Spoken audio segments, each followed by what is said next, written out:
What is going on, everybody? A little early today. The Apple conference is at 1, so we're going to start the stream a little early. Please read the disclaimer. I am not a financial advisor. I have no idea what your situation is. Please take everything I say with a grain of salt. Do your own due diligence, everybody. And with that being said, how's everybody doing today? We're getting a little bit of a bounce. We are definitely getting a little bit of a bounce today. Let's bring up the indices. Let's see what's shaking. Thank you, everybody, for being here. Really appreciate it.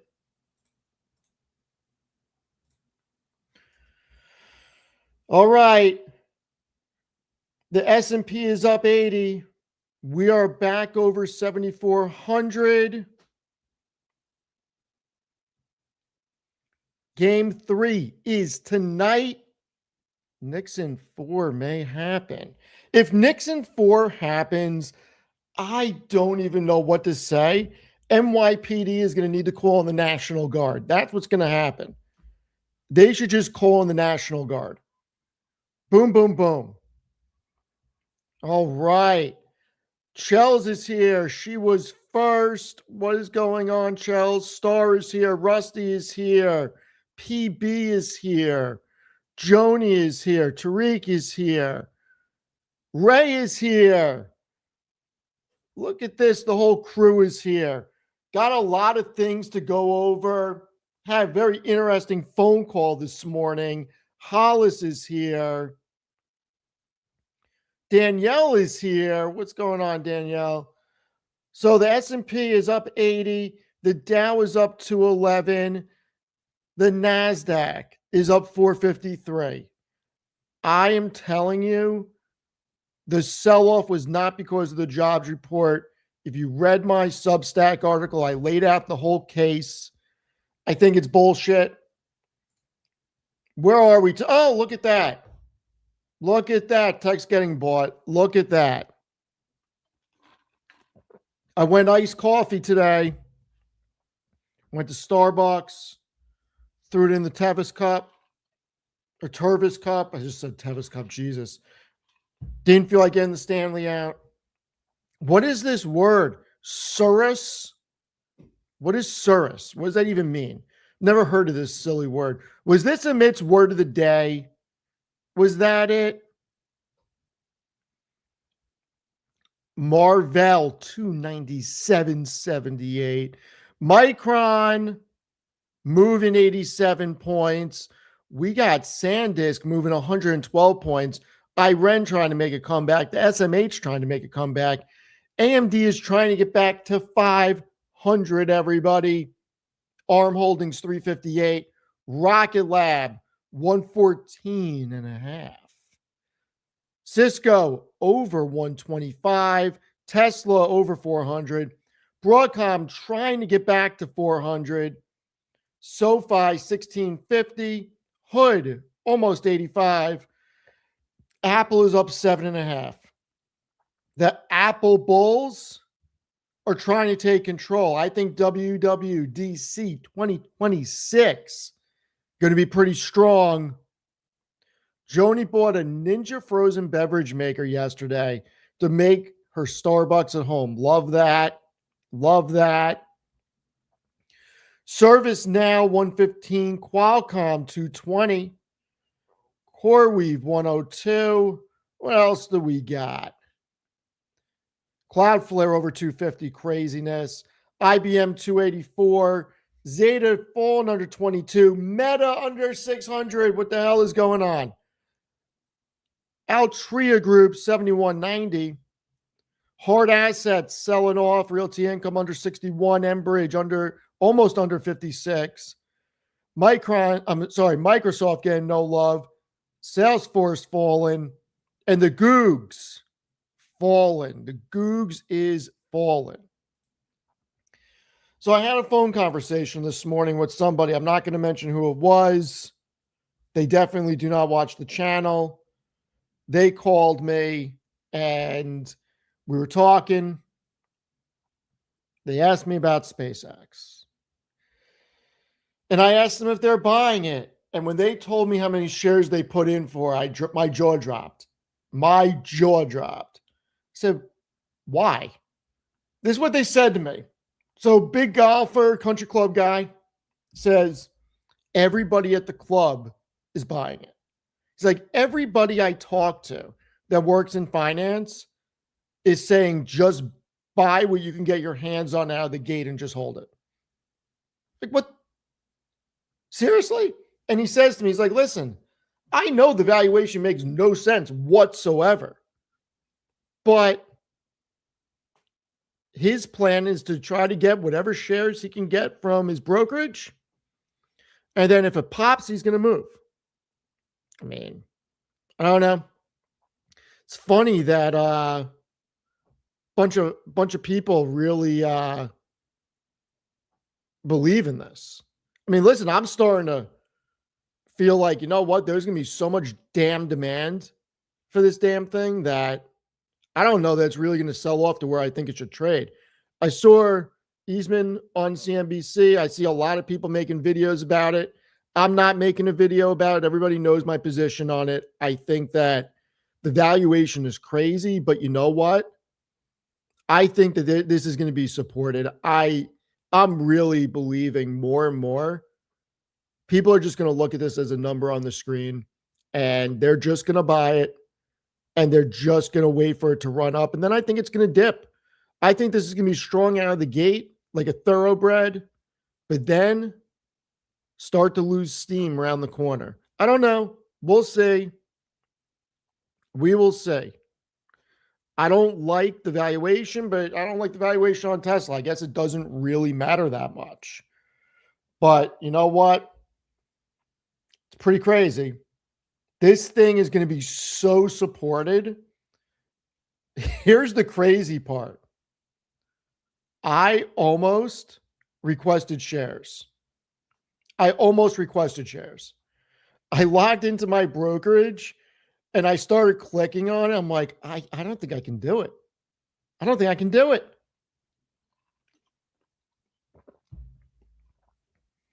And I have no idea. Yeah, I know Amit did 50.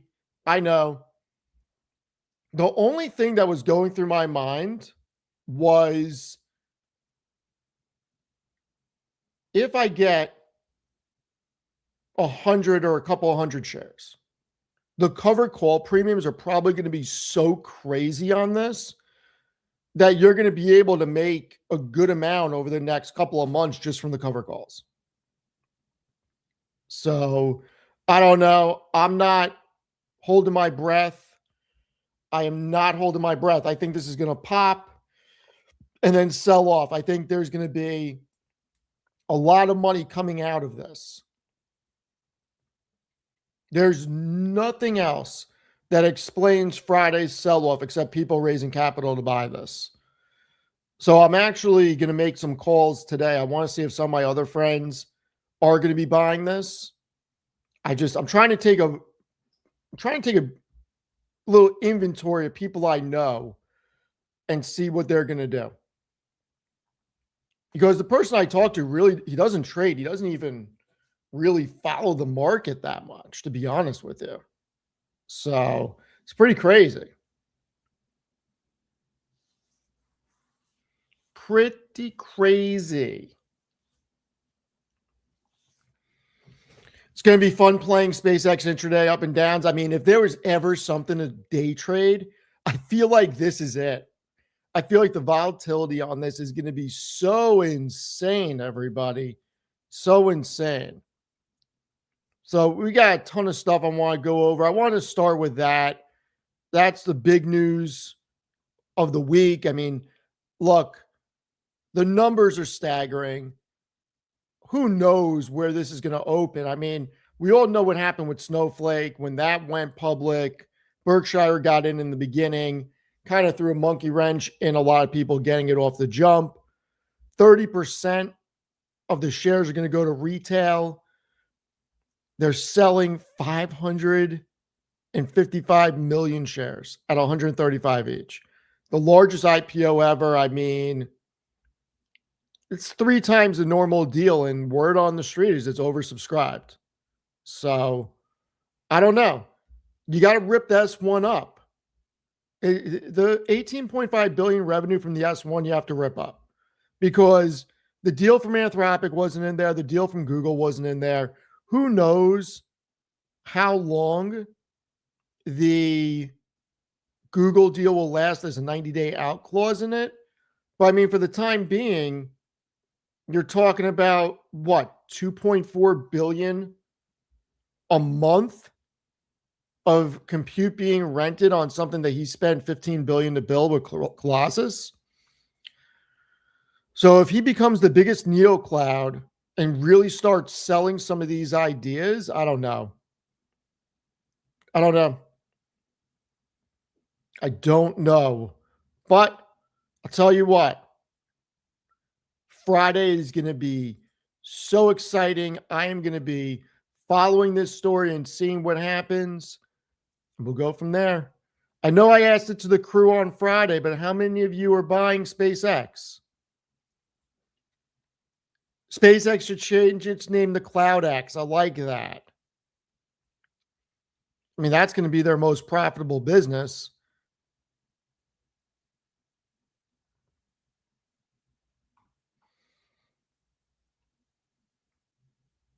No, 100 shares. No, ScamX, not me. Hopefully. Yeah, it's pretty divided. And you know what? At some point, I almost feel like I don't want to say this, but at some point, I guess I got to change my thinking to what can go right. Because we know what can go wrong. I mean, what we can go wrong is we lose what we put in. But what can go right? I'm almost feeling like I want to buy a couple of shares for my nephew's portfolio since he's 9. I mean, I feel like that wouldn't be a bad use of capital. I don't know. SpaceX, it's going to be the narrative. We'll see what happens. I'm beneficial. What's going on?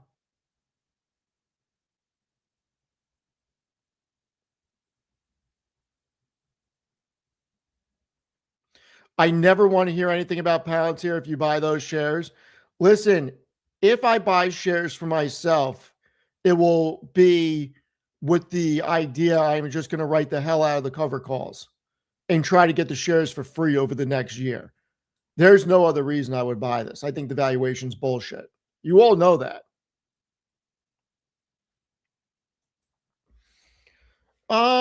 You know what? I'm beneficial. I'm going to look at it as buying him a roll of scratch offs. How about that? Roll of scratch offs, depending on what ticket it is. $10 tickets, 500. $20 tickets, 1,000.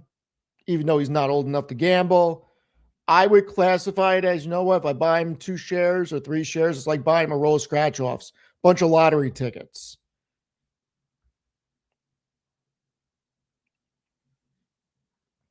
You know, it wouldn't be anything crazy. You know, the majority of the money that we invest for him goes into the S&P. So, but I don't know. At 9, he's not going to be able to get the account for another 9 years or so. So I don't know. Maybe it works, maybe it doesn't. But what can go right is probably a better way of thinking for my nephew. What do you mean? Ned Flanders didn't find your joke funny. What joke was that? Dairy Cowboy. By the way, love the name. Love the name.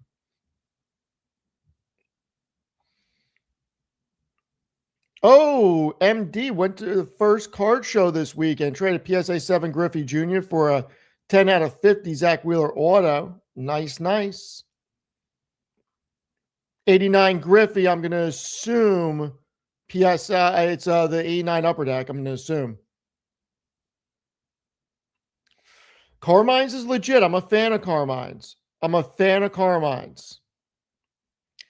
know what, PB? I didn't even think of that. Bruce Willis, Ben Affleck, drilling a core into an asteroid. I'm with you. I'm not going to lie. Armageddon's not a bad movie. Armageddon's not a bad movie. How about them Knicks? I'll tell you, Knicks in 4, NYC is going to burn. I mean, it's not going to burn, but I'll tell you, it's insane. They eliminated watch parties outside of the Garden. The city's going to be a nightmare tonight because Trump's going to be there. I mean, whew. Knicks in 4, I don't even know. Craziness. All right. Big news this weekend. Israel and Iran. Look, since February, we've been dealing with this. And Iran blocked the strait. We all know this. Oil ran to 120 in March. April ceasefire cooled it off. And then overnight, Iran fired close to 30 ballistic missiles at Israel. First attack since April. Israel says they intercepted the incoming fire. Now, Israel did strike last night. So they did not attack Iran directly. They attacked Lebanon. They struck Hezbollah in southern Lebanon and killed a senior commander. And Iran warned they would respond to any further aggression there. So we know Trump is going crazy right now. We know that he spoke with Bibi and told him explicitly to stand down. He didn't. This needs to end. Yeah, people just get crazy over sports. I'll tell you, I'll go back to Israel and Iran in a moment. I've been to 2 Yankee World Series games. When we left the stadium, it was peaceful. It was not crazy at all. I don't even know what is going to happen. But just seeing how flooded the streets are with people after the first 2, oh my God. It's going to be fun to watch on Instagram, but I want nothing to do with over there. And now Netanyahu's coming out saying Iran and Hezbollah are weaker than ever and we are stronger than ever. Our campaign against them is not yet over. I am expecting Trump to say something soon. I wonder if Trump has said anything in the past 20 minutes. Let me get truth up.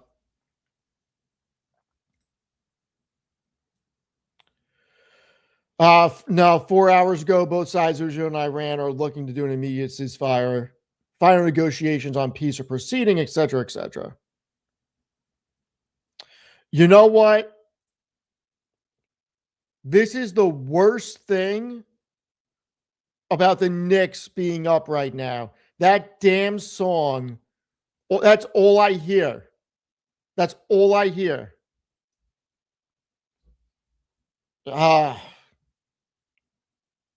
The only good thing about that song is Fat Joe and Jadakiss are on it, but you know what? I'm sick of hearing it.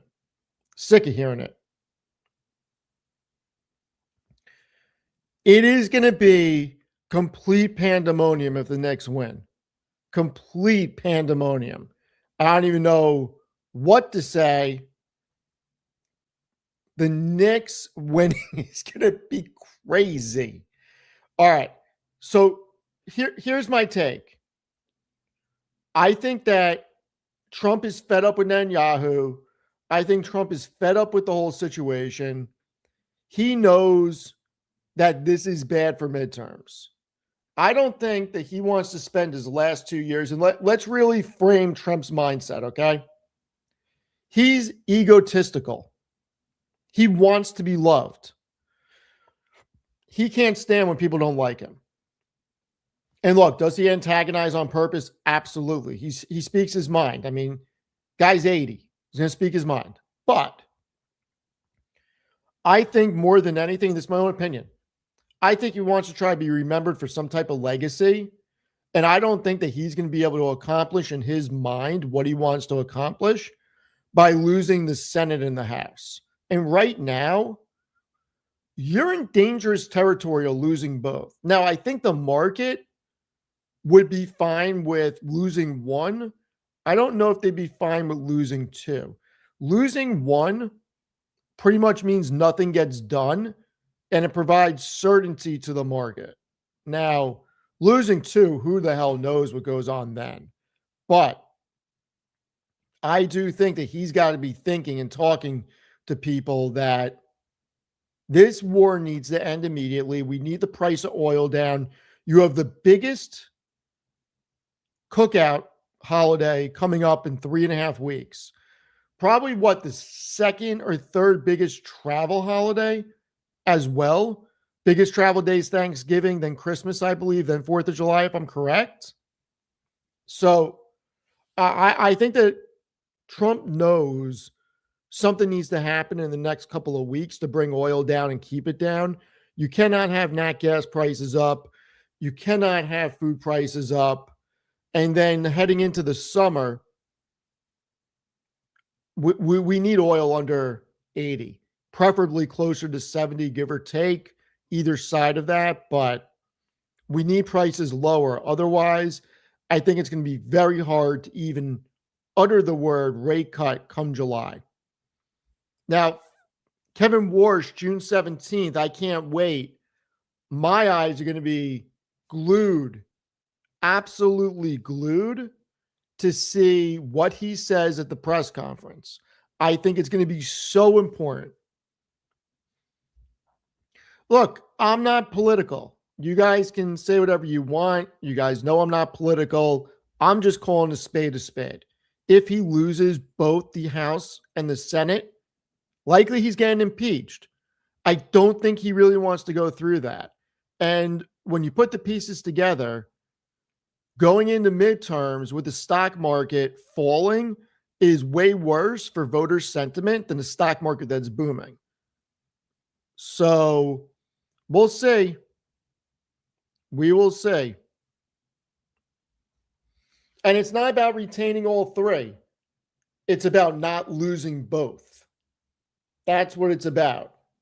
It's about not losing both.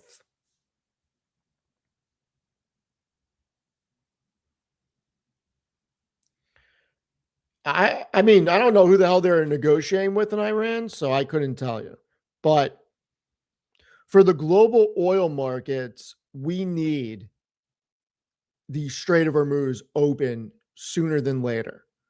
And it's going to be very important. Look, Kevin Warsh is a supply side guide, and I am pretty sure he's going to have a lot of influence over the Fed board. I really wish Powell would leave. We're not going to get that. But June 17th is one of the most important dates because we get our first glimpse at Warsh running a FOMC meeting. He's been quiet. It's been pretty quiet out of the Fed. So I'm actually hoping we don't get as many Fed speeches in between meetings. I really don't want that. I'd rather have less information at this point, and let's see what type of job Warsh can do. Qubits, what's up? Rusty, I know. I actually bought more last week for my dividend harvesting portfolio. Matt OX. A long time ago, one of my buddies introduced me to it because it was a strategy he was running to generate more dividend income. And his theory was, on boring companies like Verizon that's not going to move a lot, write a covered call 6 months out. That way you collect 2 quarters of dividends before you have to deal with the covered call again, and try to turn like a 6 or 7% dividend yield into 17 to 20% a year.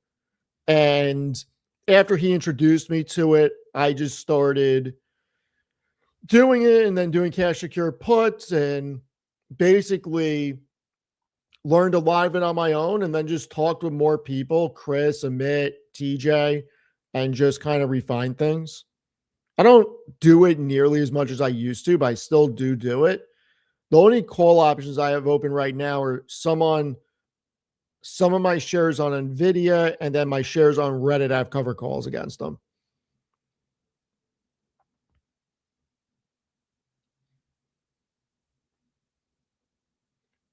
Yeah, look, let's try not to get political. I don't really care what you guys discuss in the chat, but I'd like to not get turn this into political. I think we're gonna have enough of that when we get to midterms, and I'm gonna be forced to cover some of this. But I'd like to keep it somewhat stocks. That's why when I talk about Trump, I try to do it in a very neutral way. And I apologize if I don't, but my intent is anytime I talk about anything political, except New York taxes, that's the only time that I'm fully going to speak my mind at the moment. Not just New York taxes, but the tax code in general, which I like to think I am more economics and finance driven, not political driven, because it has nothing to do with politics. But I really don't want to get into politics right now. Yes, bearded Steve. You know, bearded Steve. I do need to shave soon. We will see what happens. We will see. When it comes to this deal, nobody knows what's going to happen. And my biggest fear is that we say we get a deal and then Iran just attacks out of nowhere because I'm not convinced that they have control over all the different tribes. I'm not convinced that they have control over the region. And I think that that's going to be a problem. I'm not growing it out. I'm not growing it out. I am going to shave it at some point. But look, the big problem is oil spiking. I mean, let's look at where oil is right now. It's over 90 again. I don't I don't like it. I do not like it. Brent is approaching 95. WTI is approaching 92. Gas is over 3. I don't like it. You know what, June? That's not nice. New beard cream line of products. We're not doing hair products. We're not doing beard products. No bueno. No, so okay, you know what it is? Han Solo. You know what it is? I went out this morning and walked around and my hair dried outside, not inside. So the wind was blowing into it. That's why it looks like this. Doesn't have that wet look. Okay. No, it's not that it's less pride. I went outside after I showered to go get my coffee. And normally I go get my coffee first and then, you know, wake up here. But I took a walk outside. Wind was blowing through my hair. So it dried it differently. Wind was blowing through my hair. That's going to become a meme now. Jesus Christ, I should not have said that. Anyway, technology up 3%. Marvell ripping 13%. Micron up 87, up 10%. 951, everybody. Did I report my steps to Chels? You know what, everybody? I've been doing good the past 2 days. Taking it more seriously. Hold on.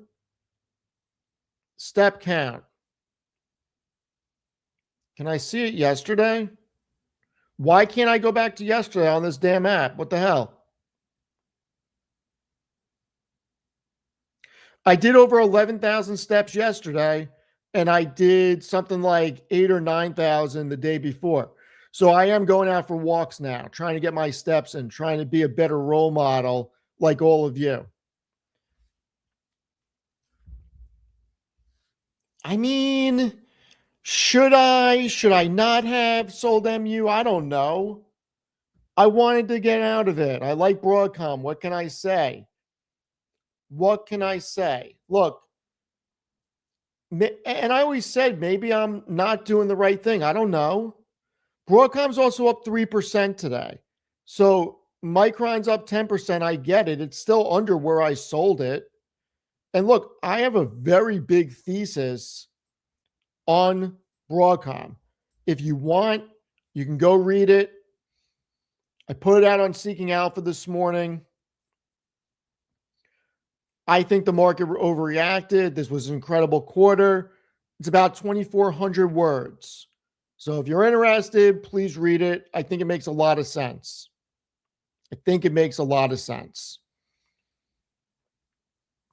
But we're getting a green day today, everybody. We are getting a green day. IREN is up. SMH is up. AMD 491. It's doing good. It's doing good. Tesla is over 400. SoFi 1650. Hood almost 85. So let's talk about Apple, everybody. Are we buying Amazon? I don't know what we are doing, but I like Amazon, period. Why?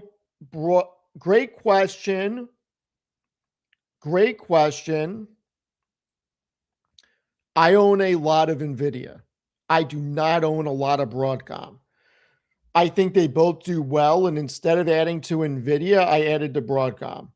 It's as simple as that. I mean, look, when I look at this quarter from Broadcom, why did something go wrong?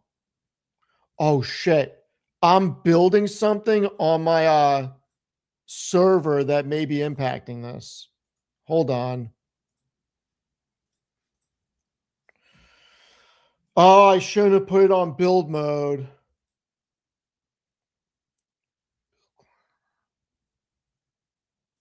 Okay, give me a sec. I'll get that back up in a minute. I forgot I was building out a new scanner. So why Broadcom? Look, I think that we are in a situation where TPUs are going to be here for many, many, many years. And I think the new generations are going to be very powerful. I think we're going to just see new ones all the time. And I thought the market sold it off for the wrong reasons.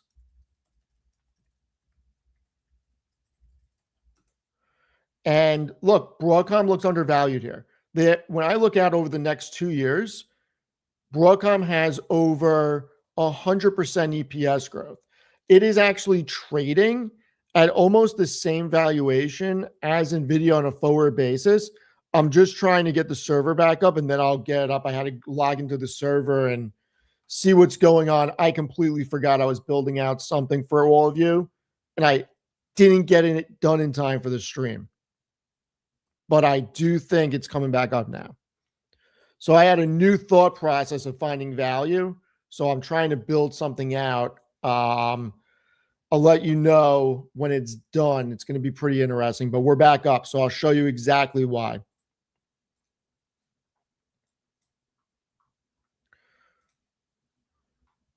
Are we back up? We should be back up. What are we doing? There we go. AVGO. I'm using the wrong keyboard. Be helpful. You're using the right keyboard, right? Okay. How do you sell this quarter off? 48% year-over-year growth on revenue. Gross profit margin 67%. Operating income margin 49%. I don't know how you sell this off. A free cash flow margin at 98%, $10.3 billion on $10.5 billion operating cash flow. I don't know how you sell this off. And when you look at this compared to AMD on a forward base, well, first on a profitability basis,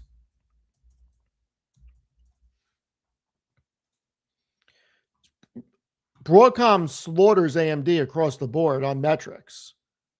Across the board. I mean, the ROE is 36%. The ROIC is 19.5%. AMD is under 10% on both.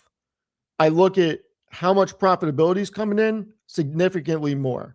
I look at the margins. Broadcom's margins are way better. I look at the free cash flow. I look at the valuation. This is high, in my opinion. Not nearly as high as AMD. And when I look at the forward earnings, because I am coming around to, you know what, you got to pay up for quality.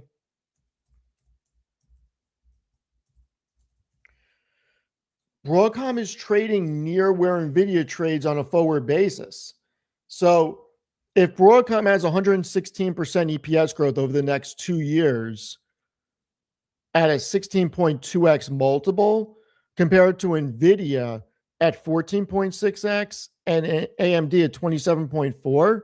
I think Broadcom is very interesting, plus the dividends, plus the buybacks. So I like it. I got in Broadcom, I think 407 ish, 407.50, that area. So look, Broadcom is a great company. The quarter was great. It got sold off for the wrong reasons, in my opinion. Qualcomm, I think we missed the boat on it.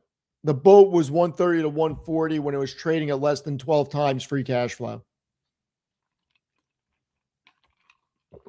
But look, I still like Micron. I'm not bearish Micron. I'm bullish Micron. I think Micron is going to do very well. I just see more value in Broadcom right now after the deals that they have announced. I mean, that quarterly earnings call was incredible. Deals with OpenAI, deals with Anthropic, deals with Meta, deals with Alphabet, multi-generation, multi-year. I am very, very excited. Oh, thank you so much, Star.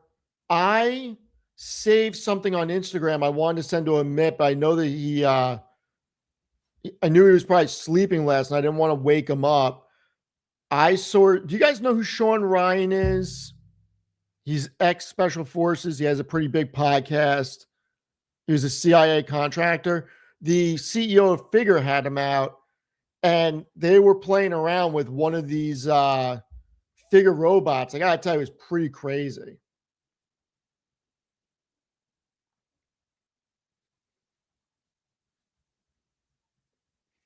Oh, you saw it there? Yeah, it was a great episode.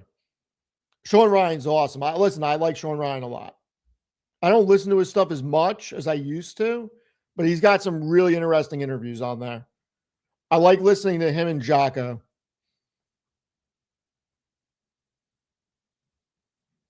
Yeah, I agree. Nobody can do anything without Micron, SK, or Samsung. But you know what? These companies may figure out how to become more efficient if there's still memory constraints. So the hacker interview is scary. I did see that one. It was pretty wild. Pretty wild. So now the question becomes, good old Apple, everybody. Good old Apple. All right. WWDC starts today. The keynote is 1 p.m. Eastern. Where do we go from here? The conference is running through June 12th. This is Timmy Cook's last keynote as CEO. He hands over the reins to John Turnus, their hardware chief, on September 1st. It's the end of an era.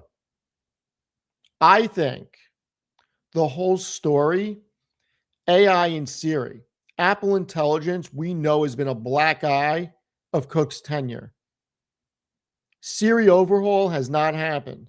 Siri was born 2011, everyone.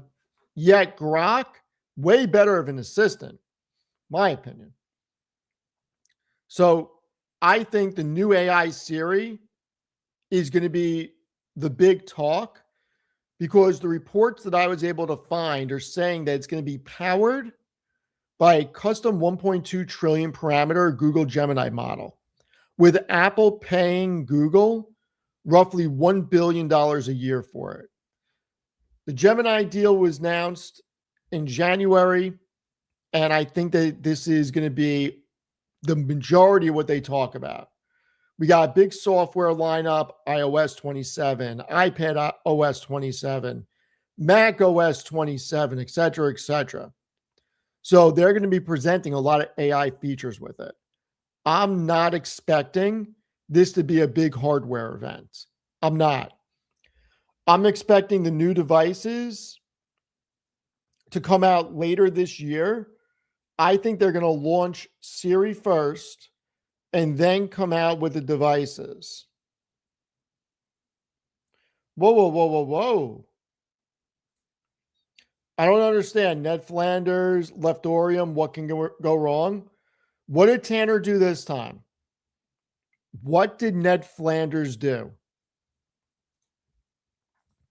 Yeah, this is going to be software focused. It's always software focused. I'm not expecting hardware. I'm just not. The MacBook Ultra may also not show up until 2027. We'll see. There's rumors about liquid glass. I mean, I don't know. I'm expecting them to really pump this up.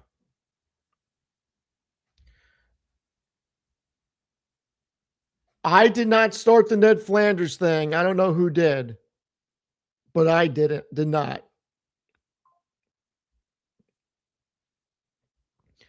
And look, here's the big thing with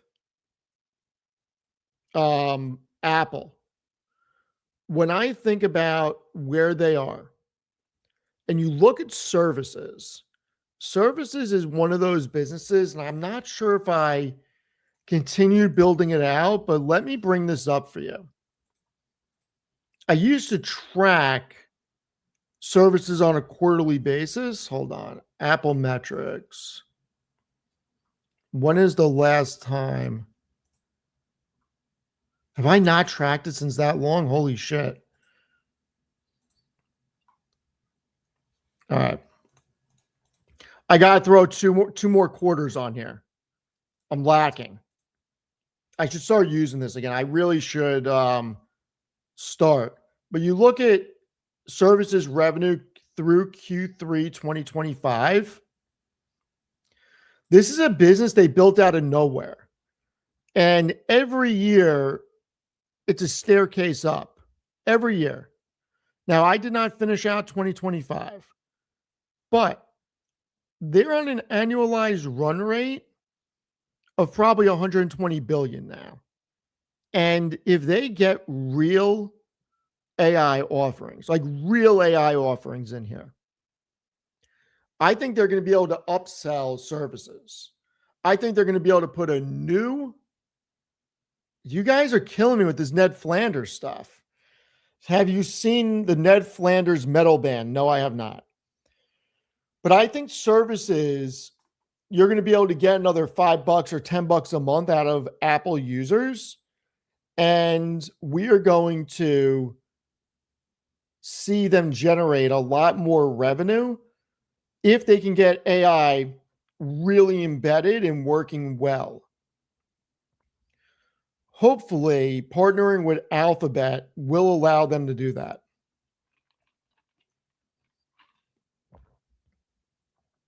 You just want to see Tanner without glasses?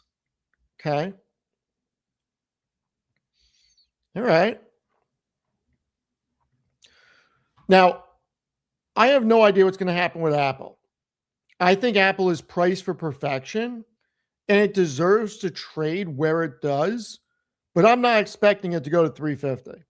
If anything, I think it sells off a little bit. But I don't mind paying 30 times for Apple. Did I purchase CoreWeave? Yes. Have I bought more? No. Not since the initial purchase. I have not.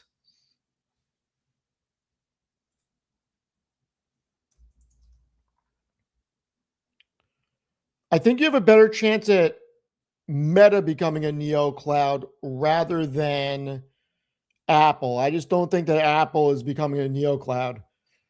I don't believe it. I don't believe it. They haven't been focused on data centers, and why would they? It's just not in their wheelhouse right now. I don't know where their incentive is to become a Neo cloud.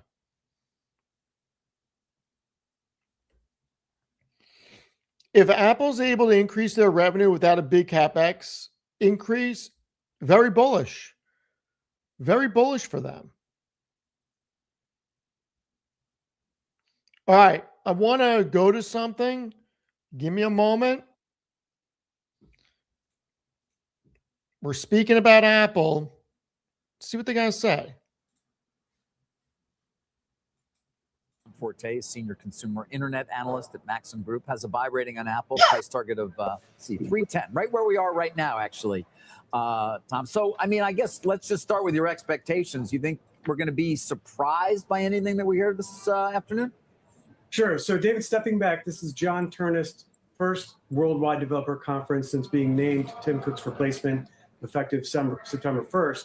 So the big question in my mind as it pertains to software, given John's expertise in hardware, is how much is he going to invest incrementally in both hardware and software? I have low expectations as it pertains to an enhanced AI with Siri. And the low expectations come from my historical experience and some disappointment with Gemini. And a lot of investors are concerned, David, that they're handing over the reins to Google by using Google to enhance Siri. So will John, in his time, will this be a short-term solution or a long-term solution? Remains to be seen. Yeah. Although, you know, you could say you're handing over the reins, but you're also not paying for it. I mean, if you go to the long-term solution that's your own, isn't that going to be a lot more expensive? Absolutely. So, but the question, I guess, will be, is it going to be expensive and necessary? So will Apple continue to be able to rely on Google and other software developers to leverage their hardware to give a great consumer experience? Or at some point, will it be a necessity for Apple to ramp its CapEx, perhaps have its own frontier model, the things that get expensive? And I guess at this point, it remains to be seen. You said you have low expectations for the consumer experience of an enhanced Siri. Why? So I balked when they called it Apple Intelligence, when they first talked about enhancing, I guess, the Apple experience with artificial intelligence. When you think about it, Amazon and Apple have done a lot of things incredibly well, but they were early with Alexa for Amazon and Siri for Apple. And really, if they had capitalized on those opportunities, then maybe you wouldn't see some of the engagement you're seeing today with Claude or with OpenAI. So I guess that's where my skepticism is coming from, David. All right. What does it all mean then longer term here for the stock? I mentioned your target price is right where we are right now. Does that change? Yeah. So longer term for the stock, if John can maintain what Tim has done, which is sustain the strength of the iPhone, about half their revenue today, double-digit revenue growth the last 2 quarters, then I think the stock can continue to do well as Apple ultimately still figures out how it's going to present AI to the consumer via its hardware and software. Okay. I mean, I guess just to finally come back to, they are a beneficiary here of not having to spend anywhere near what all these other companies are spending, which obviously, as you know, we spend a lot of time talking about because it's so important. Back to your original point, do you see that changing? Did they ever get to a point where the risk is too high and they have to start to spend like a hyperscaler? So I would say the telltale sign there, David, will be to what extent is the consumer experience, I guess, led by hardware and led by hardware that isn't Apple's. So no one's really come up with a great AI-specific device to capitalize on the experience at the consumer level. And as long as that's the case, and we're still using our Apple products to do so, then Apple will be just fine. Is OpenAI the big wild card there? You would think, Sarah, that they are, to the extent that they have Johnny Ive working with them. But I still think that I'm convinced that Apple, with its strength in hardware, will continue to have devices that consumers will want to use, including to engage with AI. So I guess it's a wild card, but I'm less concerned about OpenAI coming out with great hardware than with just wonderful ways for consumers to interact with AI. So I'll tell you my thoughts on that. I think that you're going to need a combination of hardware and software. Apple makes the greatest hardware, my opinion. A lot of people like Samsung/Android. They both make great hardware, but you're going to need a combination of both. And I think that it's going to be very important for Apple to marry the two. And if we get to a point where the Android platform is that much better for AI, I will switch to it. I will. I don't want to, but I will switch to it. You know, I don't know that Apple can disappear like BlackBerry. BlackBerry did not have $100 billion of free cash flow a year, but I think that they can be impacted. It would be crazy to think that they can't be. And I love that Apple ecosystem. I would never use their computer as a main computer. I am running a Mac Mini as a makeshift server. I have an iPhone. I have an iPad. I think the iPhone and the iPad are amazing. I don't like their computers, though. I'm just so ingrained with Windows.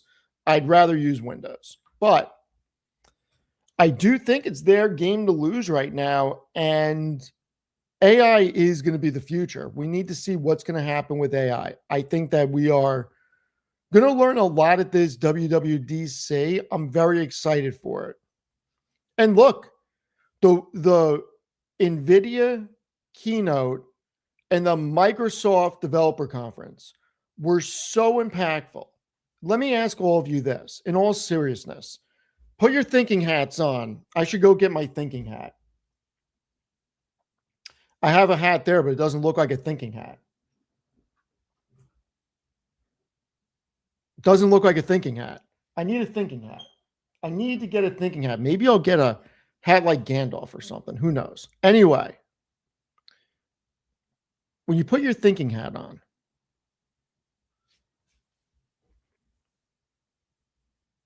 what do they have to do? Like when you really think about it, what is going to keep people there? If you get an assistant from Android that can do everything for you, and Apple is falling behind, are you really going to stay? I don't know. A wizard hat with the magic 8-ball. Maybe. But no, like really think about it. You have Microsoft now teaming up with NVIDIA for the past 3 years. So when you really think about this, if Apple doesn't mention NVIDIA or bring Jensen in or do something, we know they're not bringing Jensen in, he's in South Korea. But if they don't really play up anything with NVIDIA, what's going to happen when we get to the end of this conference and people start talking about the differences with, wow, Microsoft spent 3 years developing with NVIDIA for this moment, and they're going to be shipping the new Surface Pros with the new NVIDIA chips. What happens then? I don't know. I think that people will switch. Now, not everybody, but I think people will switch. It's not just phones, though. Apple has a lot of products outside of phones. They sell a good amount of laptops, desktops, iPads. It's not just about phones. Keep in mind, Apple has diversified. And if they start losing even more ground on computers and tablets, that can hurt. That can hurt.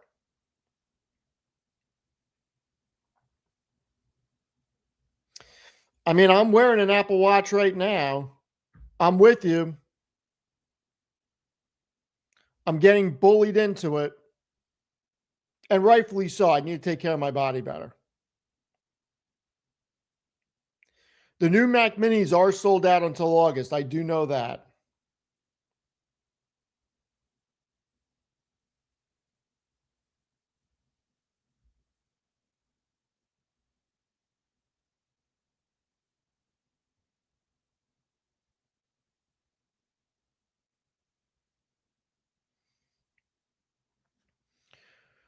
Buy a new Samsung just to so I have a Samsung tablet. I hate it.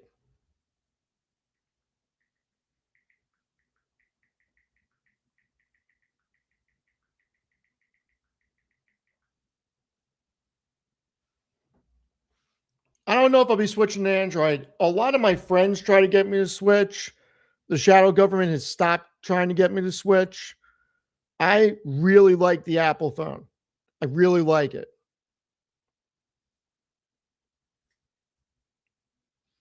The Samsung tablet sucks. I don't like it. I really don't. And that's why I don't think that I can get an Android phone. Unless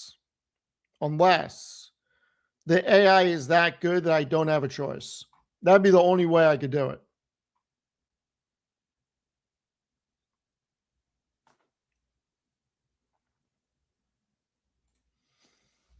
I mean, let's run a poll. Let me bring it up. Let me run a poll for all you. Let's see how many of you use Android or iOS for your phone. Now, I know here in the States, it is significantly leaning toward the Apple iOS system. So let's see.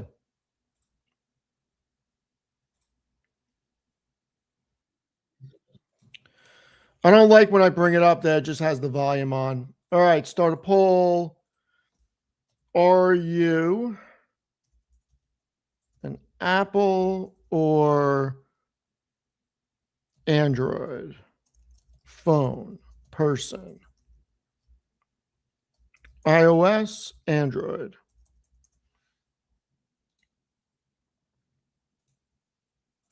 Poll is started. Poll is started.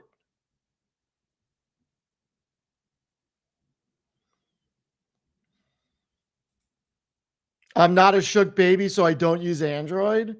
Oh boy. Using Matt's lines. Okay. Dougie Dallas has the Samsung flip phone, and I was using it when we got breakfast. It is pretty cool. I will say that. It is pretty damn cool. Yeah, the Android Fold is really legit. I actually used it.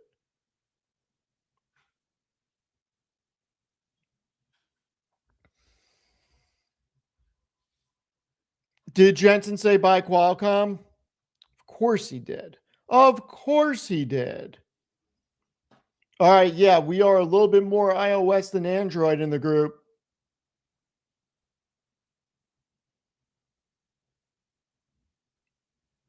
Not surprised about that. The US is definitely more geared toward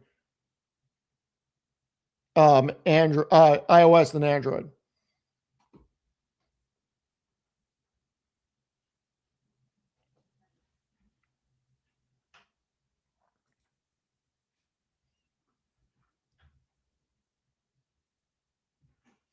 All right, we will exit the poll. I don't think that it's going to get any better for Android. Got almost 200 votes on it.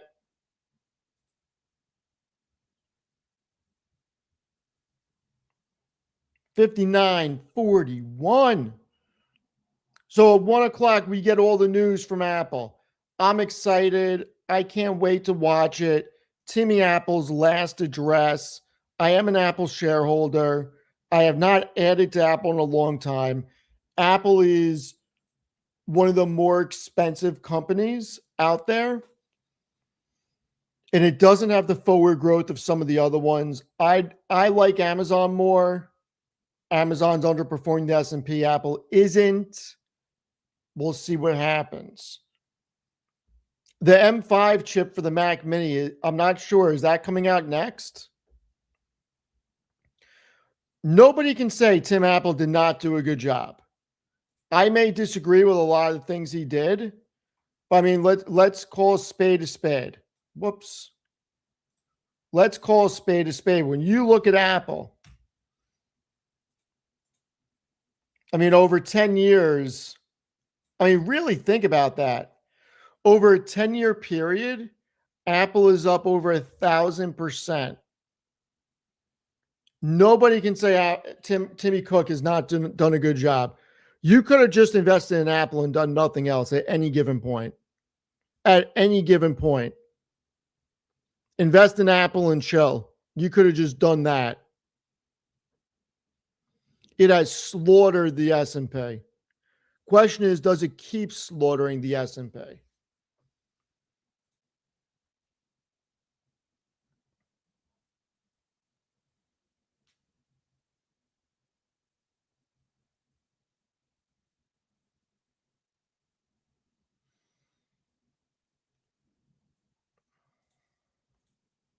Microsoft, Meta, and Amazon are CapEx clowns. They're underperforming the SPY, and they are about to do share offering. I don't know if you can really say they're CapEx clowns, but they are underperforming. Look, they well, depends what time frame. It depends what time frame. SPY over the past decade, I don't know if any of them are underperforming over a decade. SPY is up 253%, whereas Amazon is up what? 585%. Microsoft is up 697, and Meta is up 403. They're not underperforming over a decade. Over the past year or 5 years, they may be.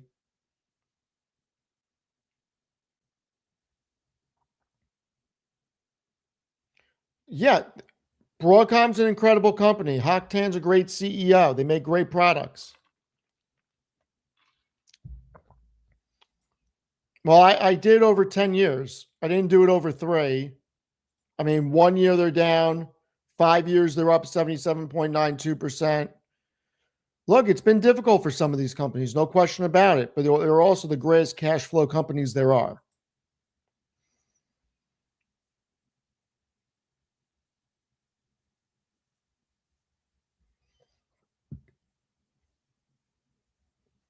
Ooh, great question. Mount Rushmore CEOs, who do you got? Damn. Whew. Great question. Bezos is up there. He's on there. There's no question. Bezos is on the Mount Rushmore CEOs.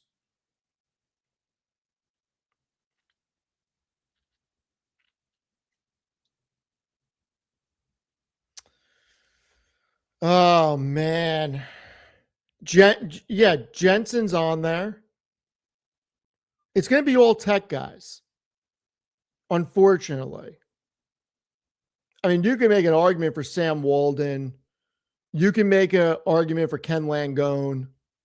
You can make an argument for a lot of guys. There's a lot of great CEOs, but Mount Rushmore?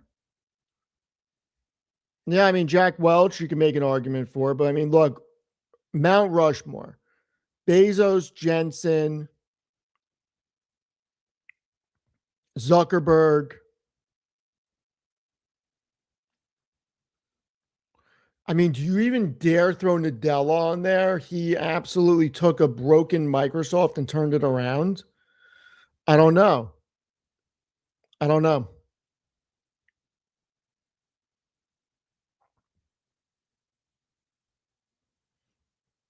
You can make a very big argument for Elon. You can make an argument for Jamie Dimon.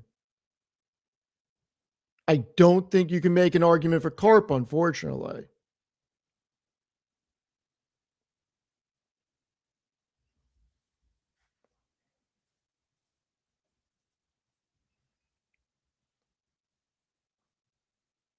Mount Cashmore. Diana, I love that. That's great. Mount Cashmore. Legit. Like it. Imagine if we had to put Karp on Mount Rushmore. What would they do for his hair? How would they carve that in the stone? It would be hilarious. Absolutely hilarious.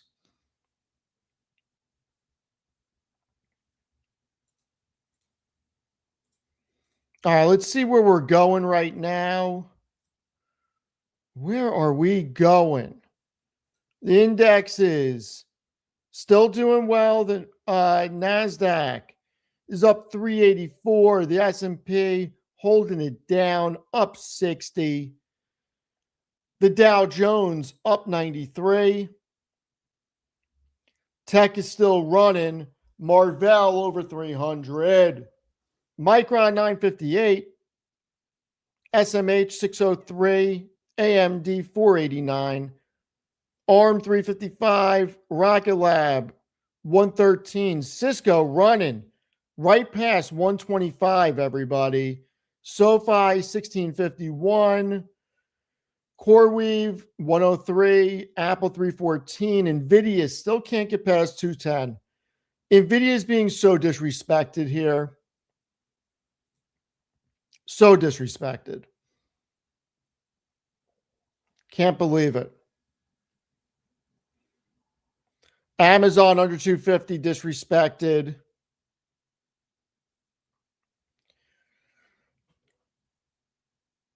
Meta 588, that's just painful. That is just damn painful. Reddit 170.65. Zeta 2162, it's fallen down with SAS. Salesforce 182.25, crazy. Crazy. I do think we're going to see a resurgence in SAS. I just don't know when. And look, Marvell got in the S&P. Congratulations. Chicken and noodle soup is out. Marvell is in.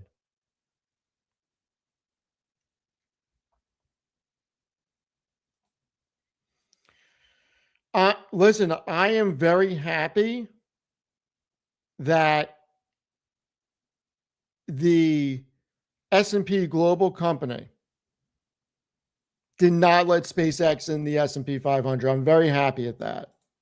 Very happy at that. Did not want to see that. Oh, Wix. Mr. Ned Flanders trying to talk me into Wix. What's going on with Wix? What happened? It's under 50. Man, the short interest is almost 20% on this damn thing. All right, so, Wix.com shares fell 13% in pre-market trading after the website development platform unveiled a sweeping organizational restructuring that includes a 20% RIF and updated the 2026 expectations. Realignment is designed to streamline operations, et cetera, getting rid of 1,000 employees.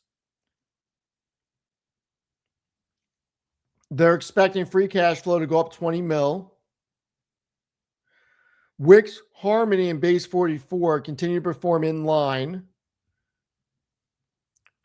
They expect bookings to decline by 50 mil and revenue to fall 25 mil.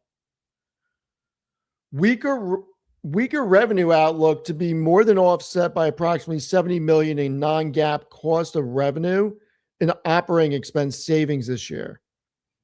Company estimates the restructuring will generate approximately 150 million annualized savings. Ooh. I don't know. I don't see it.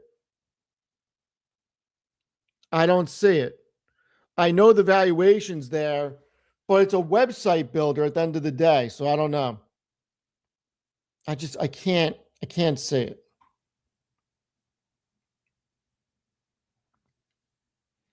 I will say, from a numbers aspect, Wix is somewhat interesting, but I have a very hard time about their forward growth. Don't say I was right. We have no idea if I'm right or not. I'm just saying I can't get excited about it. Chels, what fear mongering about SpaceX?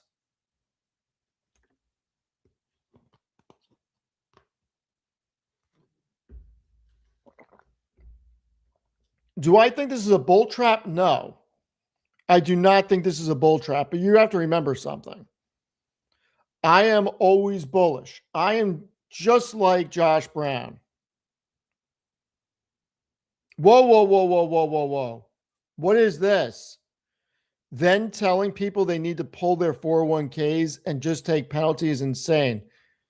Chels, what are you talking about?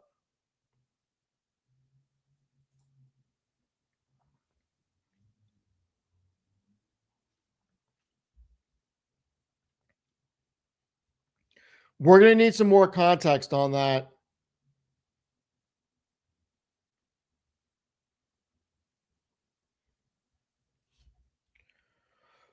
Let's see.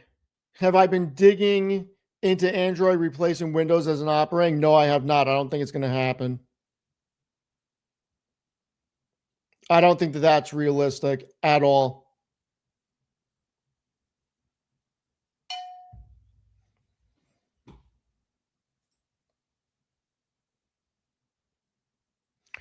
I think the market sold off on Friday to buy SpaceX, and I think the dip was pretty drastic. Oh, here we go. All right, hold on. Because people are online saying SpaceX is going into the S&P 500 and people with their 401ks are going to be Elon's exit liquidity. Yeah, I mean, listen, people don't do their research. It's not getting in the S&P, as we know. The S&P said we're not changing our rules like the NASDAQ. The NASDAQ changed their rules, in my opinion, because that's where SpaceX is going to list on. And look, if SpaceX was going to get into the S&P, I would think about going into a total market fund instead of an S&P for a little bit, or maybe I wouldn't. I'm not sure. I'd really have to think about it. I hate the valuation of SpaceX, but I may dabble just for the hell of it, just for the love of the game, against better judgment, only for the call options. Other than that, I got no interest in this turd of an IPO. Now look at this. Remember I was talking about Alibaba? Alibaba delivers on AI expansion, new revenue stream by creating new business unit. As part of its reconstruction plan to strengthen its full stack artificial intelligence ambitions and create new revenue streams outside of e-commerce, Alibaba has formed a new unit that will merge with the company's Tongyi Lab and Future Life Lab into a single business. Token Foundry will operate under Alibaba Token Hub, a newly established business group focused on creation, delivery, and application of AI tokens. ATH also oversees Alibaba's model as a service offering, the Quen application, and enterprise AI products. Token Foundry will be led directly by Baba CEO Eddie Wu, et cetera, et cetera, et cetera. The restructuring and shifting focus on AI and cloud computing come after Alibaba reported a 38% increase in cloud computing revenue in their most recent quarterly reports. Quote, the AI and cloud commercialization inflection point has arrived. I actually like Baba. I'm not in it. I was in Baba at one point. I got screwed. I bought my way out of a hole. It took 2 years. I plowed more capital in. I got out at a profit. I'm not in it now, but I have a theory. All right. Give me a little bit of rope. What if China starts AI dumping? What if they come out and just absolutely flood the market with cheap models and forces Anthropic and OpenAI and Gemini to lower prices? What happens if they do that? Also, Alibaba is their largest cloud provider in Asia. If we think China is going to win to some degree, now I'm not saying that they're going to overtake the US, but winning doesn't mean taking over the US in AI. It means advancing. I have to think Baba's going to do well. I am considering getting back in. I don't know. Baba's numbers are incredible. Absolutely incredible. So we'll see. I don't know. Something I've been playing around with in my mind. It is definitely something that I'm playing around with in my mind. I don't know who Amit's having on today. You're going to have to watch his stream. You're going to have to watch his stream to find out. You will not get anything out of me.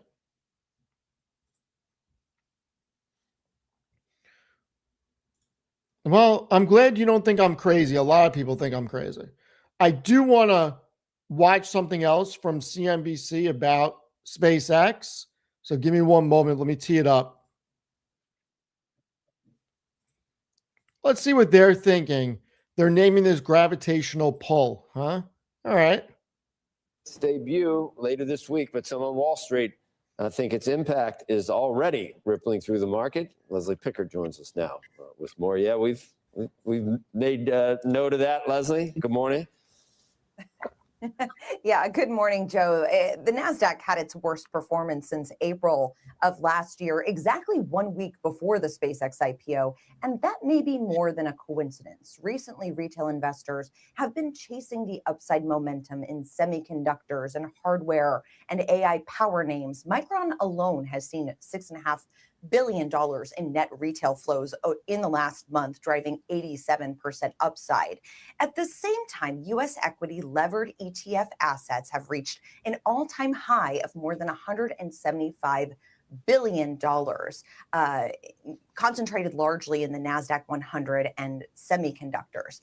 Selling flows in recent winners and levered products from retail to invest in SpaceX could be very large, according to BNP Paribas. The firm hypothesizes that retail plus passive flows into the IPO could be about $50 billion.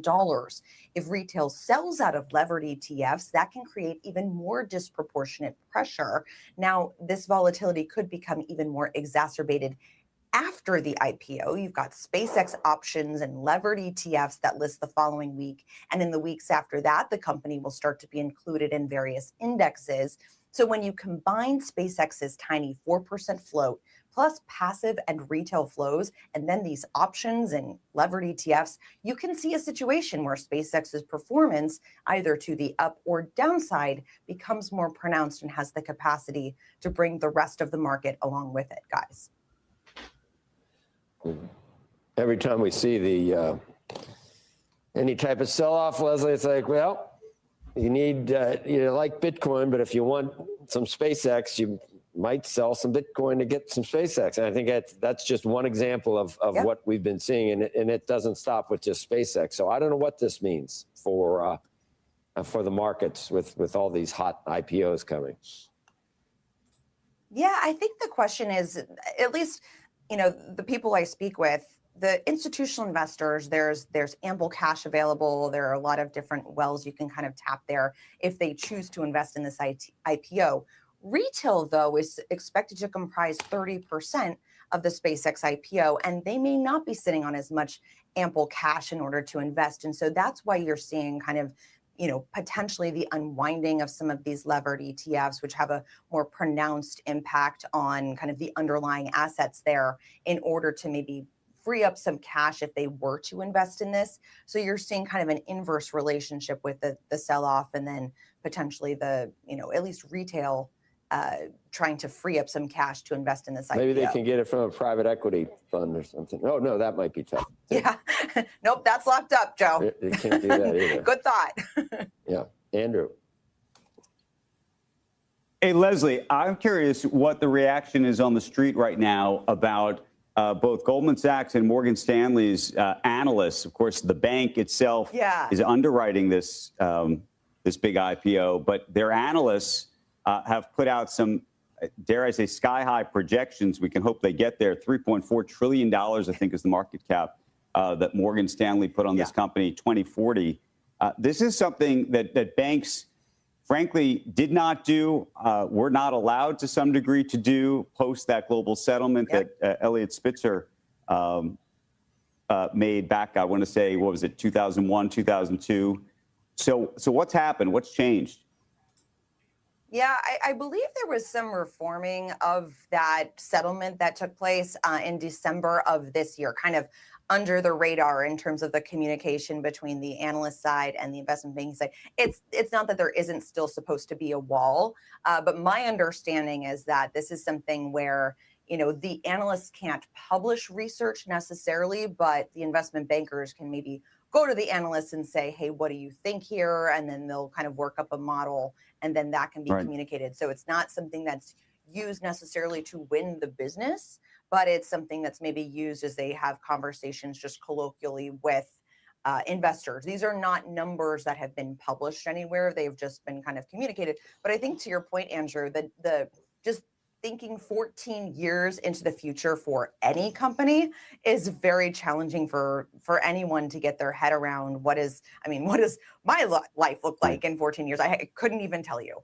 And so, there's definitely been a lot of chatter about just the projections, the fact that the valuation itself. I haven't really talked to an institutional investor who said, yeah, I'm really buying this on the fundamentals. It's all about, do you believe this very bullish future case or not? Or do you believe in the technical setup for the actual IPO trade or not? Right. Leslie, the thing that struck me, though, was I agree with you. Supposedly, these were internal projections, these analysts, where they were not publishing this in a sort of classic research mode. And yet, in both cases, within 24 hours of each other, those estimates were put out into the public. And so, maybe the rule of the road is that you can't publish, but if you can publish internally and then leak them, and you happen to be the underwriter, what does that say? Yeah, I think it's a really, really good question, because I think what happened was these were communicated to investors. But if you communicate it to thousands of investors, I don't know how many were communicated to, but if you communicate it to investors, plural, it could leak easily. Absolutely. Well, I think a lot of people in financial media have a lot of questions about this. Anthony, thank you very much. I use the Rode boom arm. I don't know. Looks like this. Use a Rode boom arm. I think a lot of people have questions about this, and I think that she's right. I think a lot of people are just looking at this as, you know what? Fundamentals don't make sense. We believe in Elon. We believe we can make money on it. That's all there is to it. We do have news out of Intel. Intel's shares are moving. They have been moving today. There is a report that Google and NVIDIA are considering Intel as a backup chip manufacturer. Google has reportedly offered more than 3 million tensor processing units from Intel, with manufacturing slated for 2028.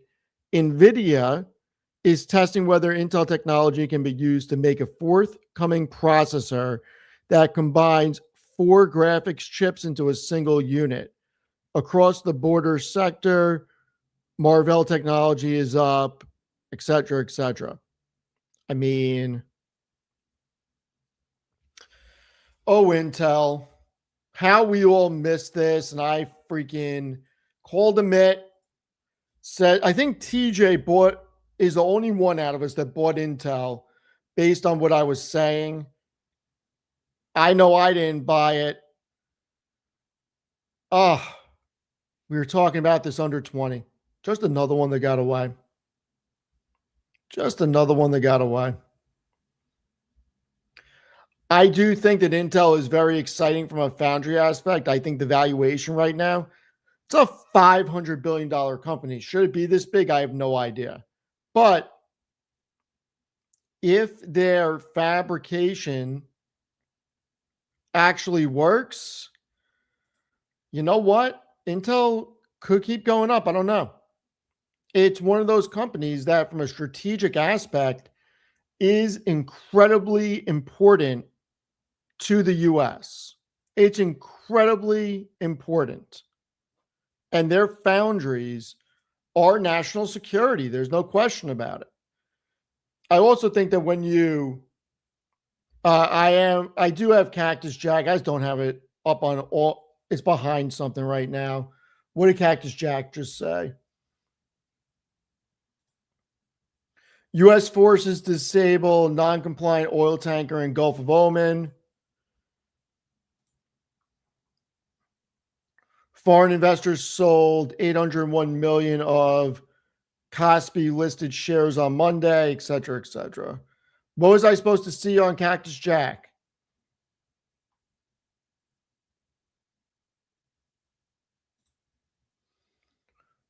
That SpaceX is said to plan closing IPO books Wednesday post-close. SpaceX NASDAQ IPO is said to be well oversubscribed. Not sure what you want me to read from Cactus Jack, but I do have it up. I don't think Meta is struggling. I think it's a story of broken stock versus broken company. I don't think it's a broken company. I think it's a broken stock. I mean, look, when it comes to Intel, you got to think about their situation as if you order your wafers and your fabrication and have everything assembled US stateside rather than overseas, cuts down on shipping and logistics quite a bit. Now, we know TSM is also building fabs in the US also, but you know what? With the amount of chips that we need, they should both do very well. And I think that that is the real reason for Intel. It's not so much about are their chips going to be better, who's going to win the chip race. It's more how much can they make off the fabrication business. It got broken wings and needs to fly again. Which company, June?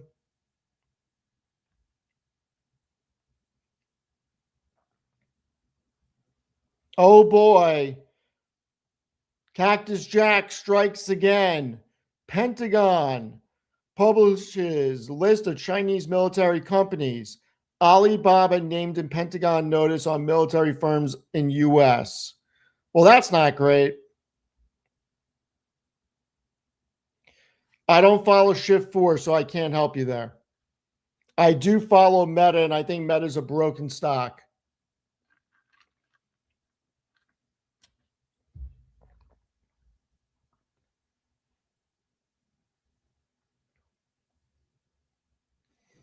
Yeah, that's not good for Baba, I will say that.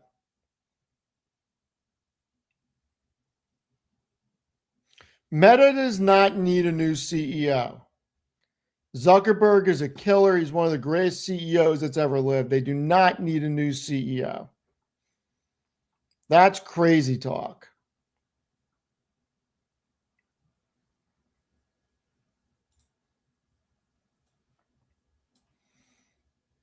How is Meta for boomers? Like, really?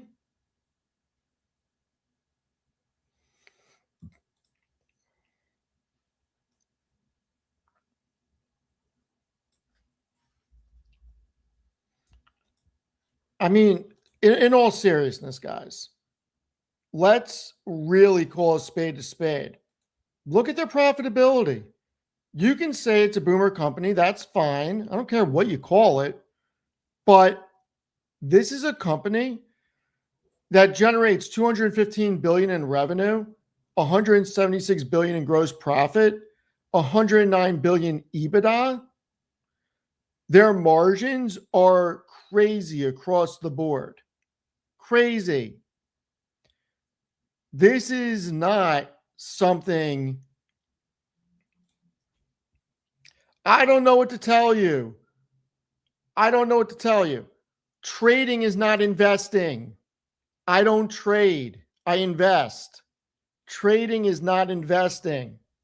Yes, trading you can do well. That's fine. I have nothing against trading. I have nothing against trading. But the reality is, from an investment standpoint, Meta is one of the cheapest companies you can buy from a valuation standpoint. And Zuckerberg has built a company that does over $100 billion of EBITDA. When you look at their actual Q1 earnings, there's no reason for him to step down or leave. Why would you want a CEO that has built a company that in Q1 did $56.3 billion of revenue and grew by 33% to step down? There's zero reason. Operating margin of 40%, gross profit margin 82%. This is crazy. There is zero reason why he should step down. Even with the CapEx, even with the CapEx being deployed into reality labs, he still generated $13 billion in free cash flow. This is more free cash flow than companies generating revenue a year. I mean, has anybody built a better product? All of us create the content for his product. Think about how genius that is. I mean, as a shareholder, I do not want him stepping down. Period. Period.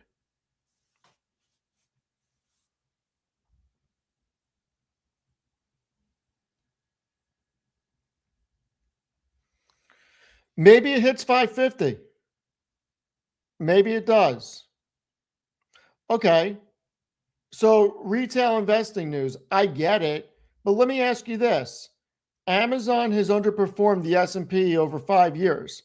Does that mean that Amazon is not a good forward-looking investment for the long term? Is Amazon undervalued? I mean, I would say Amazon's undervalued. I get it. They have underperformed. Companies can underperform and still be good investments. And yes, Zuckerberg has earned the right to spend money. He built a company a handful of people could build. The guy's a great CEO.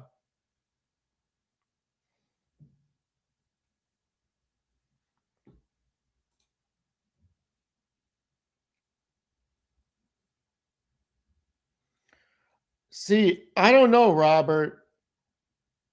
You know, I've seen these comments a lot that nobody wants to be on Meta products, but they have almost a half of the global population. I am sorry that I'm making too much sense. You ready for me to make even more sense? Jake Rizzo, close your ears or shut your eyes for a minute. Or put me on mute, Jake Rizzo. Put me on mute. I'm about to make even more sense. I can't wait to do this with SpaceX.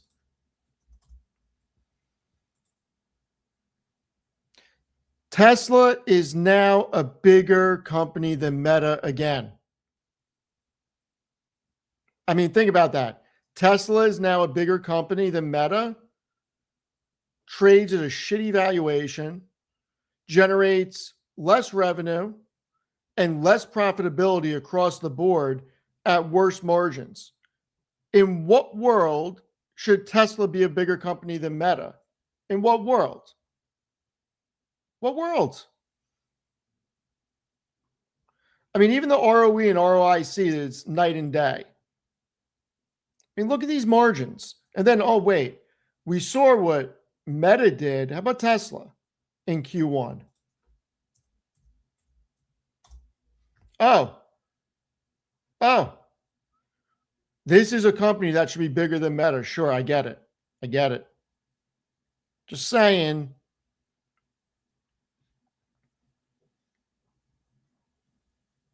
Just saying. Look, Tesla can keep going up. I don't know. Tesla isn't wasting $200 billion on dumb AI glasses and the potential of SpaceX merger. Look at the profitability Meta has generated over a decade. They've earned the right to waste money. Waste. We don't even know if it's a waste yet. I mean, they're so profitable. And what if it ends up working? If we get to interview Zuck, oh my God. If we get to interview Zuck, I'll be so excited.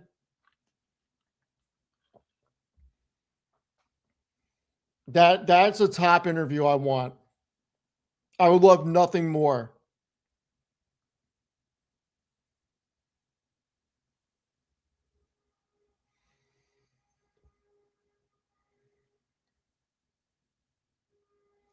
Yes, the Zuck earnings call was painful. It was.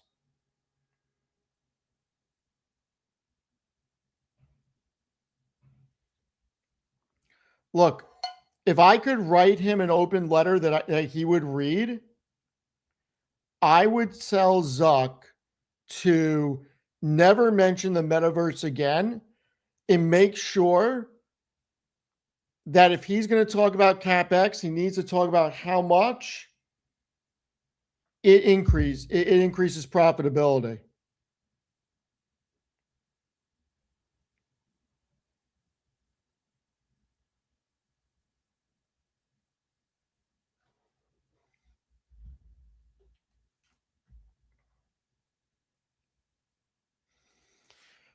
Yeah, I get it, Robert, but here's the thing. Meta is increasing profitability. And I do believe people are overlooking this whole business agent aspect of the business. I really do. I think people are overlooking it, and they're going to be able to generate real reoccurring revenue on business agents. I don't think people fully understand how impactful this can be for their business. The amount of businesses that use Instagram and Facebook is astonishing. And if you give them a couple of months for free and provide value and then charge them $5 or $10 a month, they are going to absolutely crush their revenue expectations. And you know what? It will diversify their revenue mix. And I think the street will eat it up. I think the street will eat it up. So we'll see.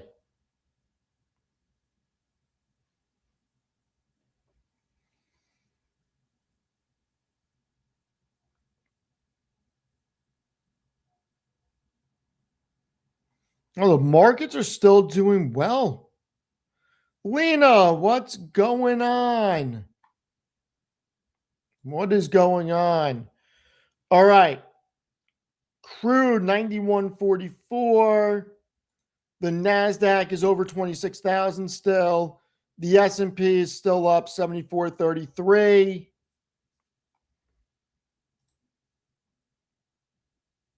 Money moving into tech from the heat map.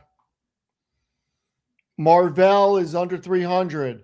Micron 952, IREN 58, SanDisk 1647, the SMH 601. AMD trying to get back. AMD trying to get back to 500.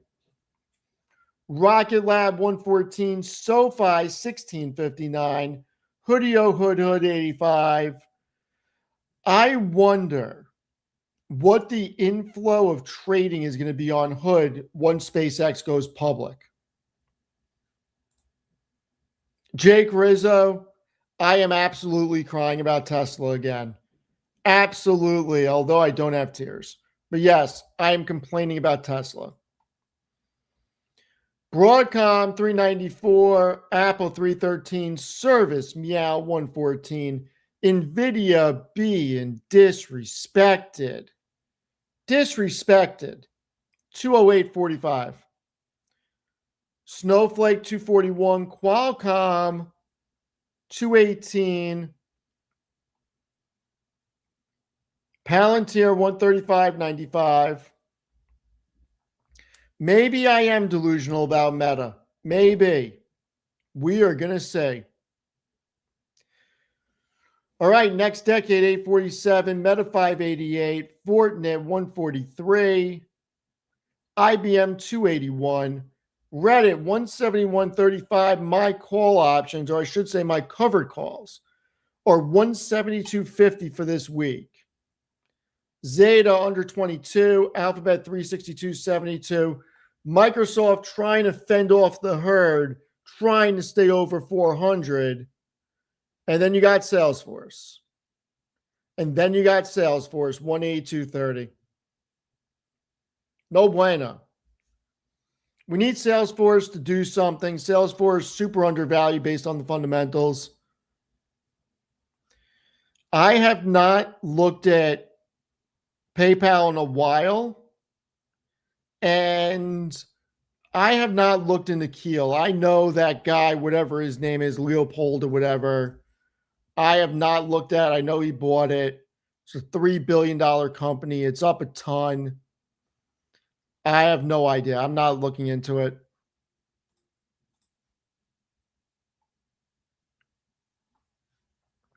I don't know.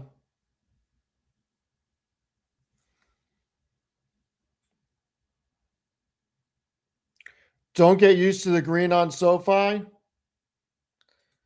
mean, look, Noto's delivered in bad economic environments, so we'll see. We will see what happens with SoFi. I think it's a great company. I did not say Zeta has an announcement this week. Not sure where you got that from. I did not say that. What I said is they had 3 deals that they did in Q2. So I'm expecting the Q2 numbers to do really well. I agree. Listen, a lower rate environment would be beneficial for for SoFi. There's no question about it. Once again, this is my own site, and it's not a site. It's a platform that I built on a server. It's my own thing. It's not for public use at the moment.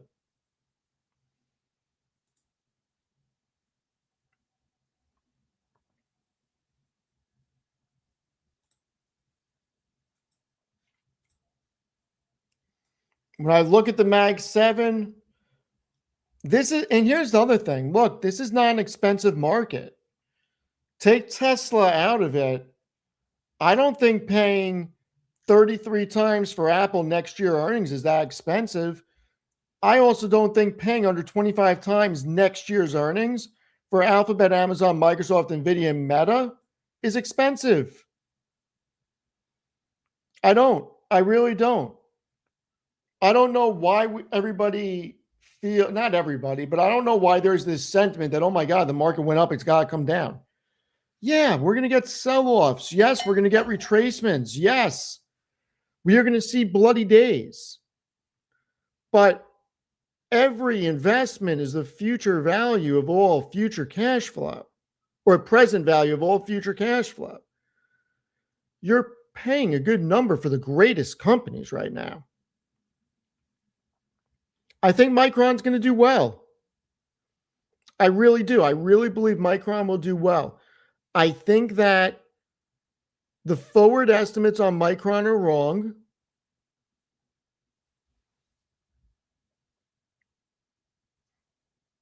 Hold on. Yeah, look, I think this is wrong. Right now, the analyst community has this year's earnings at 58.92, next year at 102.52, and the following year at 96.35. I don't think they have to fall in 2028. I think that they can exceed next year's earnings, and I think the forward PE of 10 times is incorrect. I think it's probably lower. And you know what? I don't know that this needs to be a boom bust cycle over the next 2 years. So I'm not in Micron anymore, but I'm still bullish.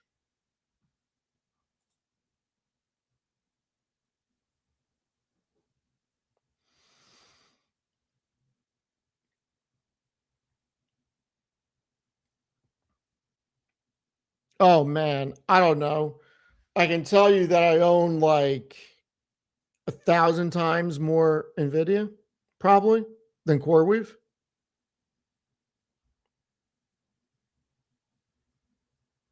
Whoa, whoa, whoa, whoa, whoa.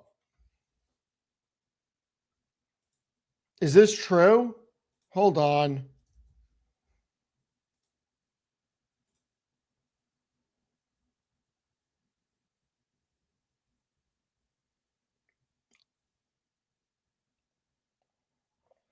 I'm not seeing that.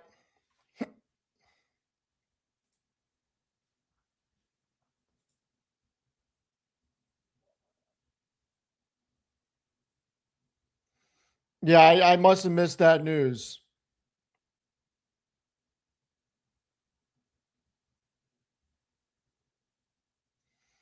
I'm not surprised Micron got upgrades. Micron's a great company. It is a great company. I mean, the news that I saw for Amazon that was interesting was the AI-powered warehouse robot. That's what I was excited about.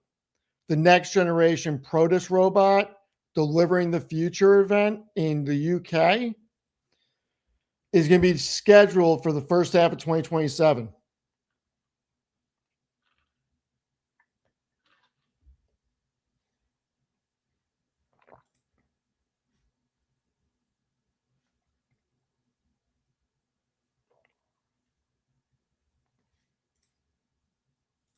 Let's see.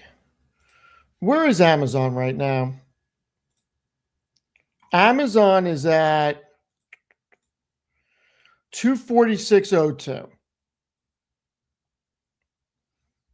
246.02. I got to tell you, Amazon is such a play on the future. I think that it is so disrespected. Oh, yeah, Amazon 244. I think it's a good one. I do think it's a good one.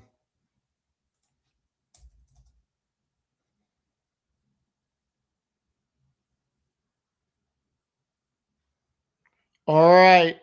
Give me a sec. We're going to go back to Apple. Hold on. Let's see if we can get any information about what they're going to be talking about at 1 o'clock.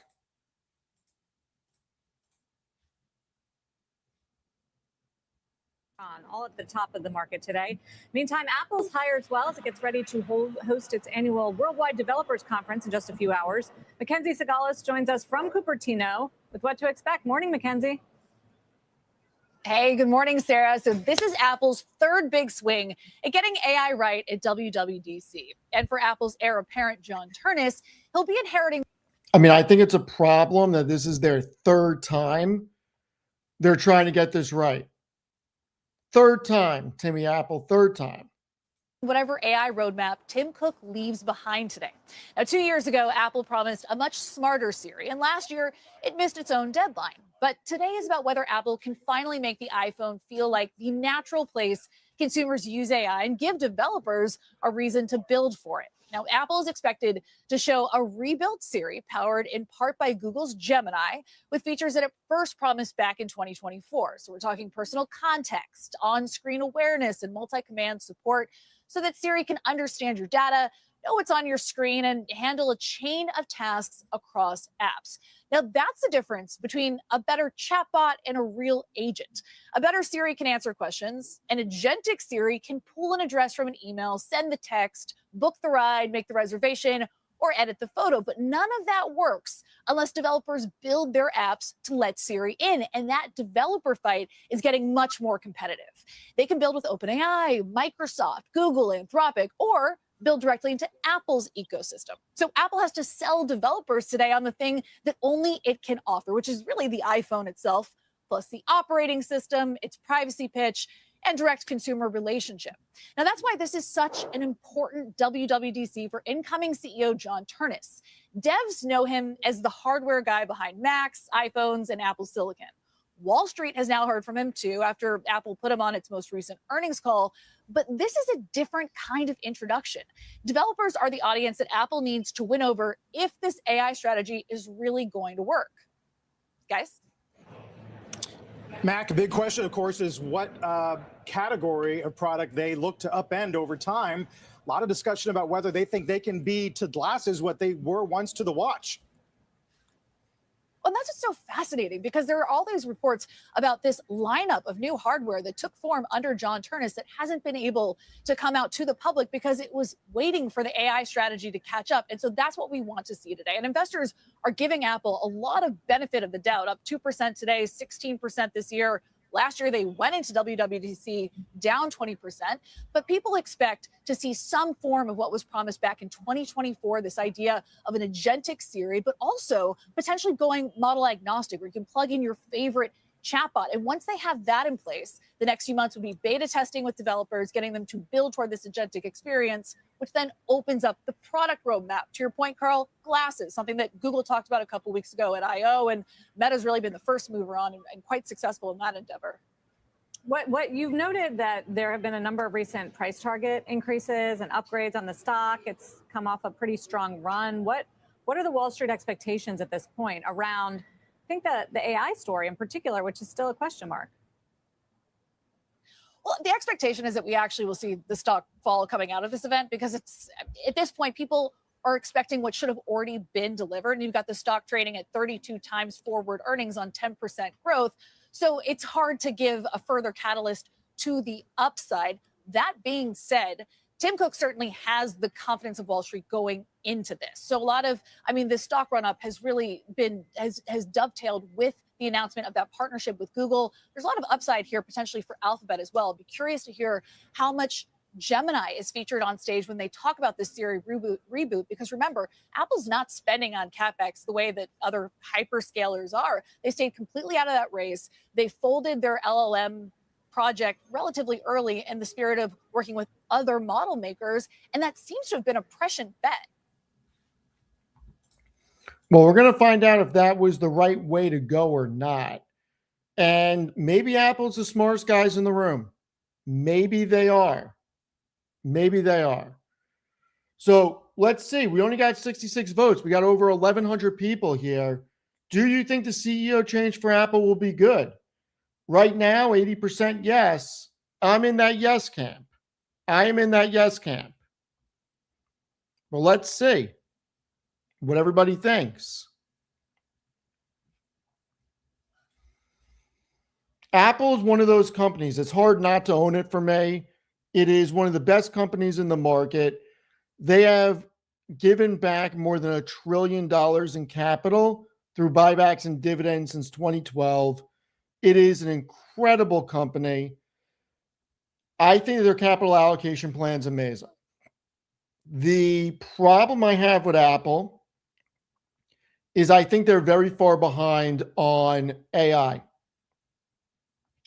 And I don't know if licensing from Alphabet is going to be the right move, but maybe the amount of money they save will be worth it. We'll see. Apple fumbled the bag on several things, but you know what? They had the money to fumble. So it's not that bad. All right, we're going to close the poll out. 80-20. 80-20. Boy, this is going to be a crazy week. Depending on what Apple discusses, they're probably going to be picking shovel plays. People go in.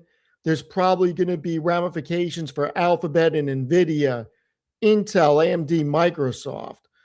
Implications for Apple.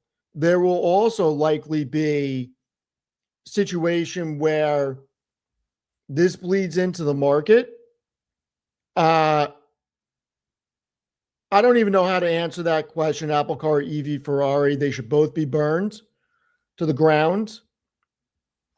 But look, the WWDC conference is going to be very exciting. I will be reporting on it tonight. I'm going to watch the entire thing, give everybody my thoughts. Apple's a long time and long-term hold for me. Okay. So I will watch it this afternoon and I will report tonight on it. This is going to be a great week. No matter what happens in the market, hopefully cooler heads prevail. Hopefully a deal gets struck with Iran. Hopefully we get good news on that makes oil go lower. We're going to see SpaceX this week. And we got the developer conference from one of the biggest companies in the world going throughout the entire week. A lot of news, a lot of things this week.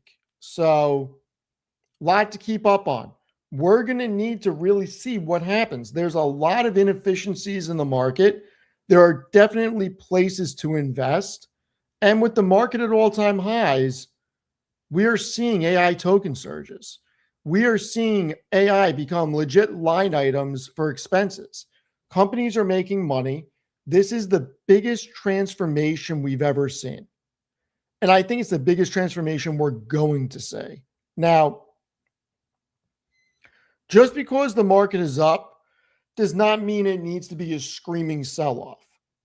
When I look at the forward valuations, I think there's room left to run, but we need oil under control. We need it. We need it.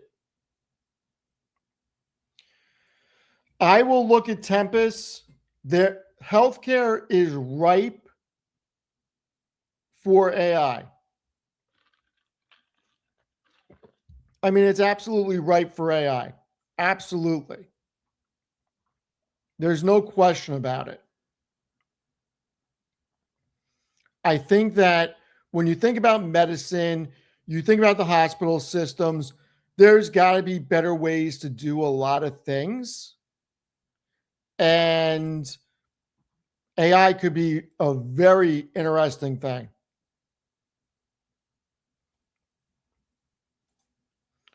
All right, one sec. We did have, and I don't want to go crazy on this whole SpaceX thing, but Steve Eisman did speak about SpaceX. I'm not going to play it. I happen to agree with a lot of stuff he said. But look, what happened on Friday, I think, is an overreaction. I do not believe that bigger job growth is bad for the market. We'll see what happens, everybody. What will bring Microsoft back? Microsoft should be back. I mean, Microsoft's trading at a disgusting valuation. I mean, look, I think it's market sentiment. I think it's the revenue growth on Azure and AI. You look at Microsoft and Apple, there's no reason for this type of differential between the two valuations. I mean, look, these two companies have always been compared against each other. Apple's 1.5 trillion bigger. They do 140 billion more revenue, yet Microsoft does more gross profit, EBITDA, operating income, net income. Their margins are better across the board except free cash flow. And when you look at a forward basis, they have more growth ahead of them than Apple. It's very hard for me to say that this is not a broken stock. This is a broken stock. Microsoft should be significantly higher than it is. It's not. And I don't know what gets it higher. I have no idea. I have no idea what gets it higher. This is a problem. And you know what? In the end, the market is a weighing machine. In the short term, it's a voting machine. People are not excited about Microsoft. And look, this is a market where if you're not on the momentum train and your stock is not running, people don't want to invest.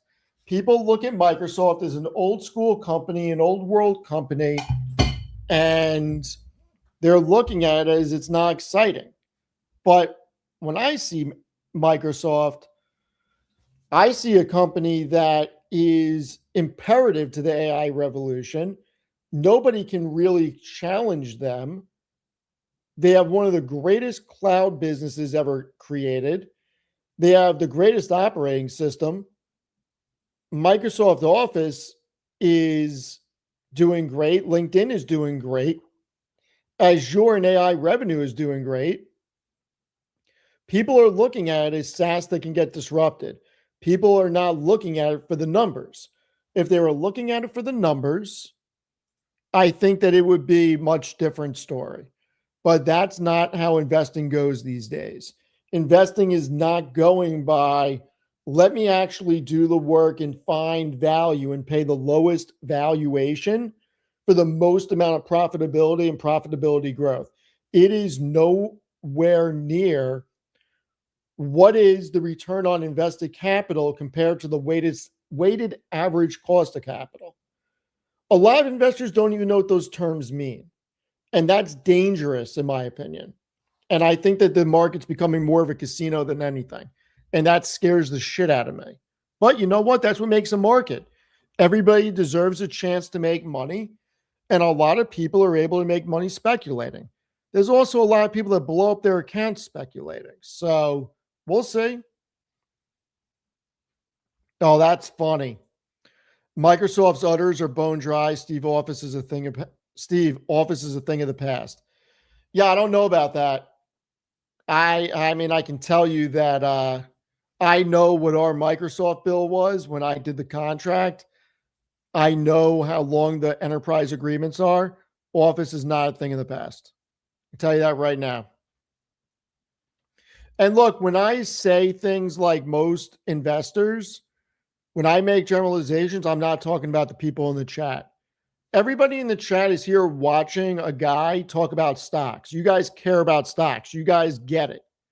What I'm talking about is the average Joe that's just buying Apple because they know Apple's a great company that doesn't do the research. All of you do the research, I think. Like, I'm not talking about you guys. I'm saying the average Joe, which is certainly not you guys that watch Amit and me and everybody else. So I don't know. There's a lot of things that feel a lot like speculation, not investing. And I think it's a problem. Well, yeah, Sham is going to say that. You want to know why Sham is going to say that? Because Microsoft Fabric is a direct competitor to Foundry. That's why he's going to say it. That's why he's going to say it. I come for the milk, MMA, golf, and such. I like it. Let's see where Tip Ranks has everything. MSFT, where are we at? They're saying 36.5% upside on Microsoft.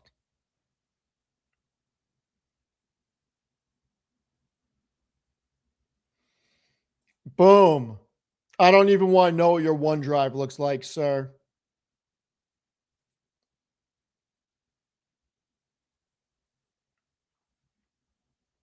About Palantir. Where they got the pals? 185, the average? Holy shit. Crazy.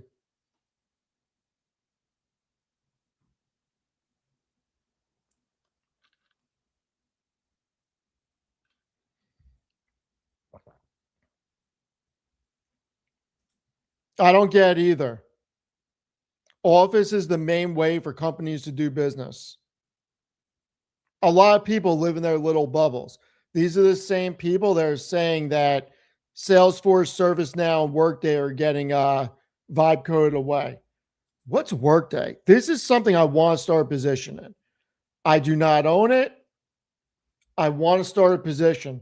I think that the market is so wrong on Workday. Oh my God. So wrong. APLD? What the hell is that? Be nice if I could type. Applied Digital? Sounds familiar. That's a pretty big ROI.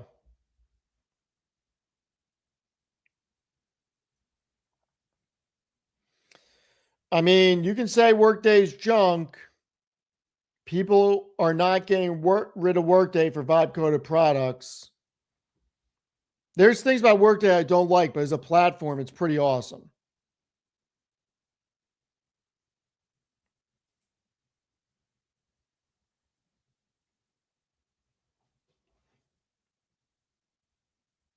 Reality Labs equals Zuck minus the half of the globe equals CIA database info. Okay. Maybe. Maybe. My opinion on Iren is difficult. I like Nebius and CoreWeave better. I'm not in Iren.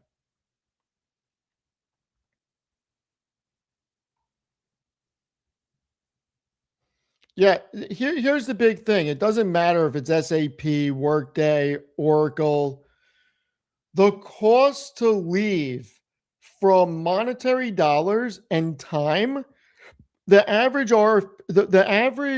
implementation for a enterprise resource planning software, not what Palantir does. What Palantir does is on manufacturing. It is not on HR and finance. Is 12 to 18 months. companies get locked in. It's very difficult to leave. And that's why Workday to me is very interesting. It's a very sticky moat. It's a very, very, very sticky moat. What do all you think about the Clarity Act? Yes, switching costs. Switching costs are real. So for these types of things, there's two things I want to discuss. So let me just go to Workday's website real quick, and I'll explain really quickly what I mean by the switching costs. When you go into Workday or an SAP or an Oracle ERP system, I think it's called Nexus, you're putting all of your HR data. I mean, HR systems or HRIS systems, that's what they previously were. You're putting all your HR information in there. You're doing all your budgeting, all your accounting, all of your accounts payable, accounts receivable, payroll, your legal, your contracts, everything, procurement, everything lives inside of this. But in order for this to work, you have to get all your data into it. So we merged 7 systems into Workday. We got rid of 7 contracts and we put in Workday. Yes, I mean, a lot of HR systems need to be HIPAA compliant. When you look at, hold on. Workday SOC 2 reports. So the other reason why people misunderstand what's actually happening with these platforms is because companies like Workday have a whole trust site. And now you need to get access to it to get these reports. But when your company gets audited, you have to provide these of where your data is being held. SOC 2, SOC 3s, the ISO stuff. There's so much stuff. The NIST. I mean, I can't tell you how much time I fought with auditors and I've dealt with auditors. HIPAA. Look at this. Just like they asked, Workday Enterprise Product, HIPAA certification. Workday has completed Health Insurance Portability and Accountability Act, third-party attestation, et cetera, et cetera. So much accreditation goes into this. I have dealt with auditors for so long. If you don't have this stuff, okay, you get dinged on your financials. And if you get dinged on your financials, you get dinged on the audits with security risks or not handling data correctly. That impacts when you go for loans. That impacts when you go for bonds and all this other stuff. It is so crazy to me to think that people that have no clue what they're talking about and have never dealt with this even have the audacity to say that these companies are getting vibe coded away. It's not happening. Everybody's got an opinion. I have an opinion. I could be wrong. The difference is I've actually worked on this side of the business, ran this side of the business, and I've actually dealt with these companies and I've dealt with the auditors. Like, this is it's legit business 101, but you know what? The market doesn't go that deep on it. And sometimes these inefficiencies can remain inefficiencies for a long time. So how many sleepless nights have I had? We could say a few. Dealing with auditors suck. Tell you that right now. They suck. And these type of companies or contracts are 5 years. And if you switch, you decide you want to leave for another company, the only way that happens in the middle of a contract, if they're hypothetically, if I was in one of these contracts and we wanted to leave for some reason, whatever that is, a board member pressured us, we ended up not liking the product, I would have to go to one of their competitors and say, listen, I will give you a 7-year deal because I know you need to make the money up on the back end.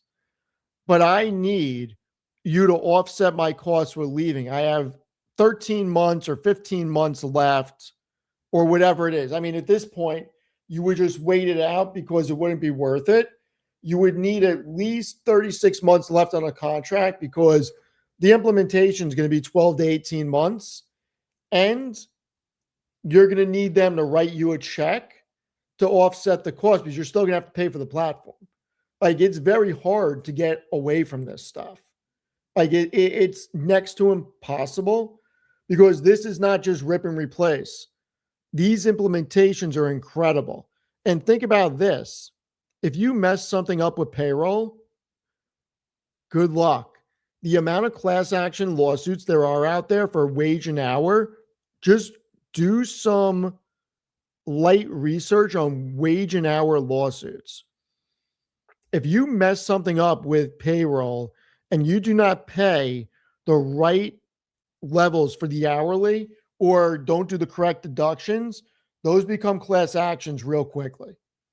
So I'm telling you, this side of SaaS is very, very interesting from where we are. It's just, I don't know if the market's going to care. Would I invest in Workday here? I haven't, but I would, and it's on my list. And it's on my list because of where it trades.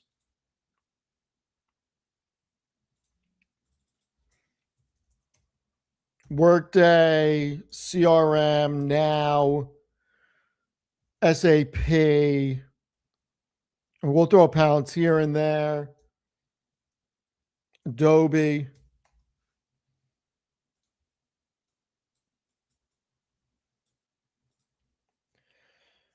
I mean, look at that.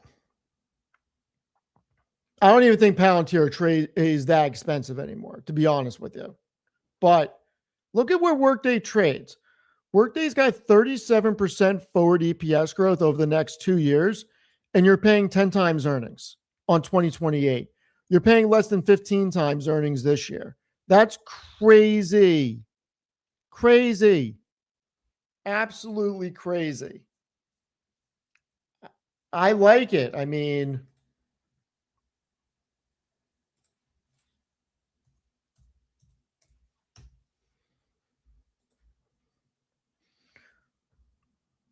the problem is there's not a lot of revenue growth. They're stuck at 13%. I think that's what the market's looking at. I don't think they're looking at the fact that in their contracts, they have annualized increases for their clients. There's true ups every year. I mean, it is such a great business. And in all seriousness, my reps were pretty damn cool. My reps were pretty damn cool. Shout out to my Workday reps. It's a good business. Really is. It's a really damn good business. Let's look out on the trailing 12. Yeah, the problem is the revenue growth right now. Huge amount of cash flow and free cash flow. Huge.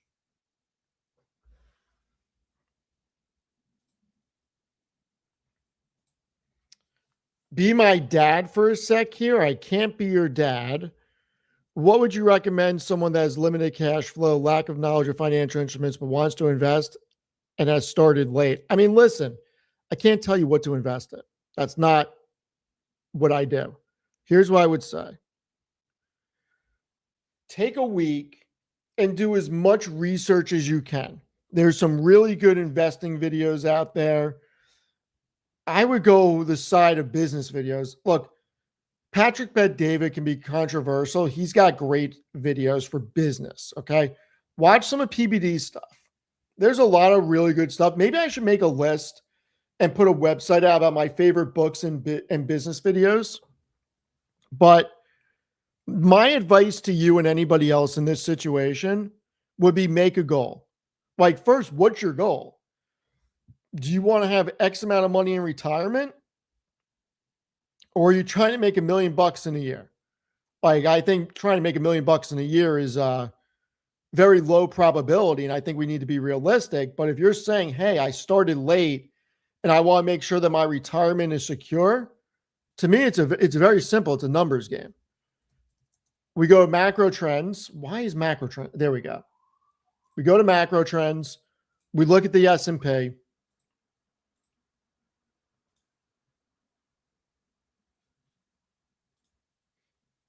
And we look at on a year-over-year basis. The market just goes up over time. Yes, we have down years, but the market goes up. So, okay, the S&P does pretty well.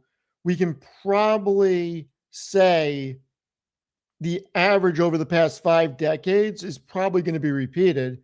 So then we go to an investment calculator and we just do the numbers. I mean, you can just go to investment or just calculator.net and then just use the ROI calculator. I mean, if you put money in an index fund, start with 0, and I have no idea what you can put in per month. $500 a month, saying you started late, let's assume you're 40 until 65, you got 25 years at 10.5%. You turn 150,000 contributions to 666,000. If you can do 1,000 a month, starting from nothing with 25 years, 1.3 million. I mean, he's 19. Whoa. He said he started late.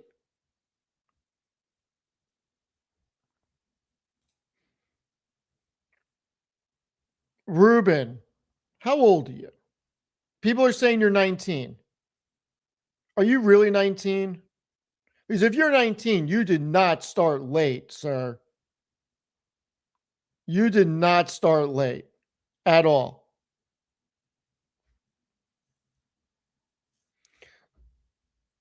Okay, 35. All right, so 35. You got 30 years until you're 65. All right. And I would also say 35. Look, 35 is not really crazy late. All right. I don't know what you can, and don't put it in the chat. I don't know what you can save per month. But if you get 11% on 1,000 a month starting at 0, you're talking about $2.5 million when you're 65 for your retirement. I mean, that doesn't suck. And 11%, probably realistic. Probably realistic.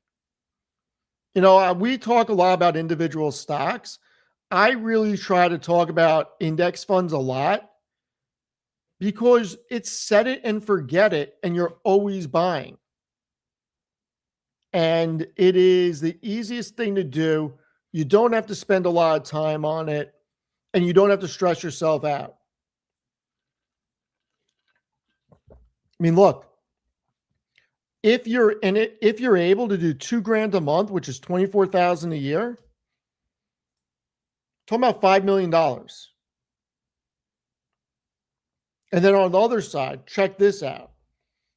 If you're able to start at 20, and I know this is crazy, so let's say 25. If you're able to start at 25 and do 1,000 a month, okay?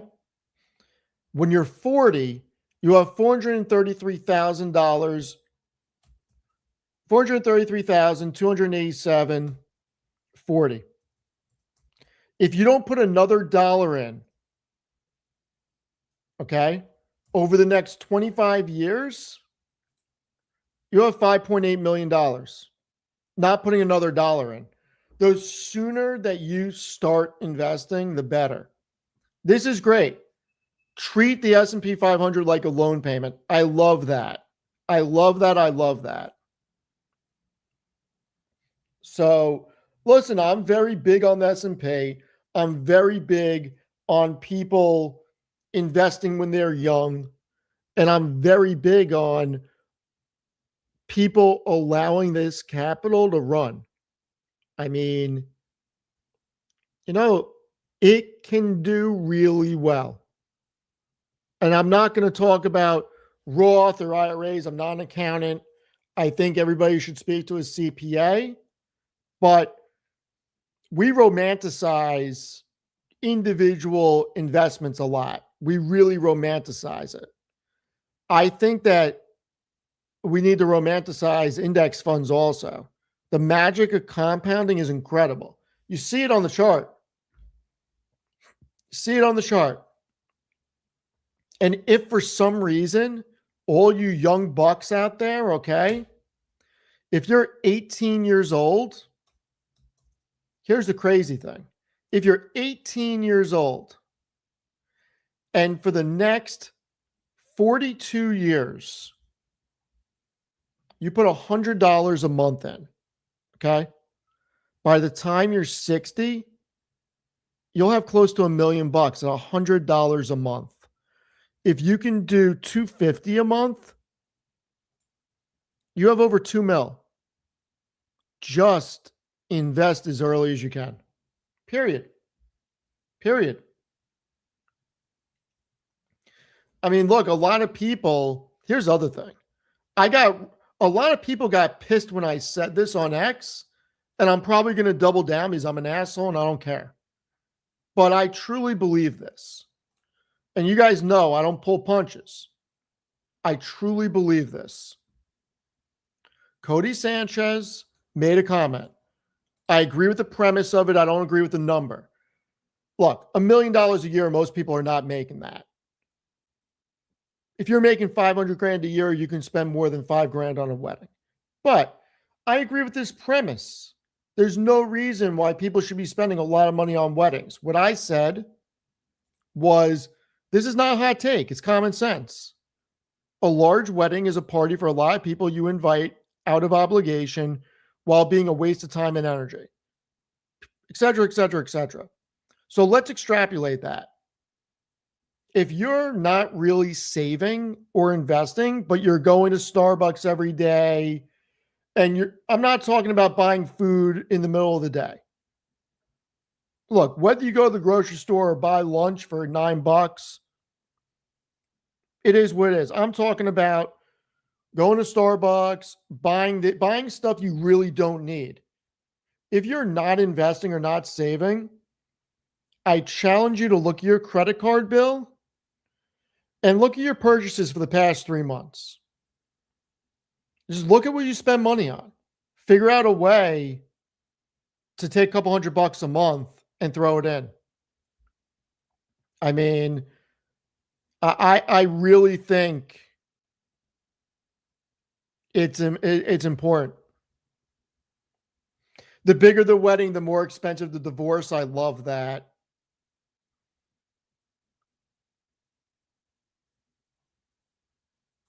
I'm sorry to hear that.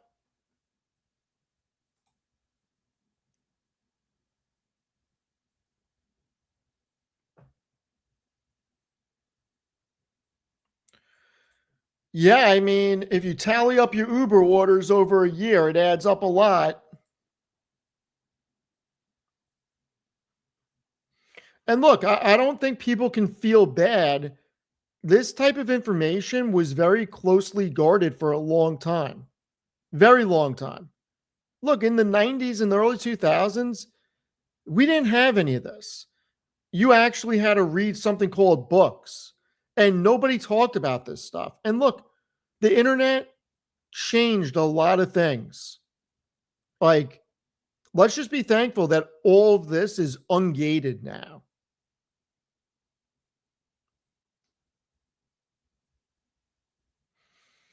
Yeah, if you put one Uber order a month in SPY, you're going to do all right.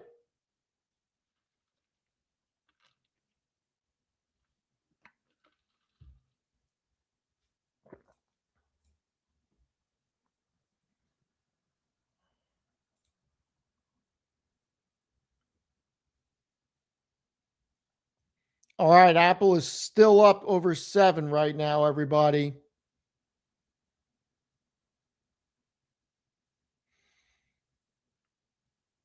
No, I appreciate it, everybody. Thank you. Thank you. Thank you.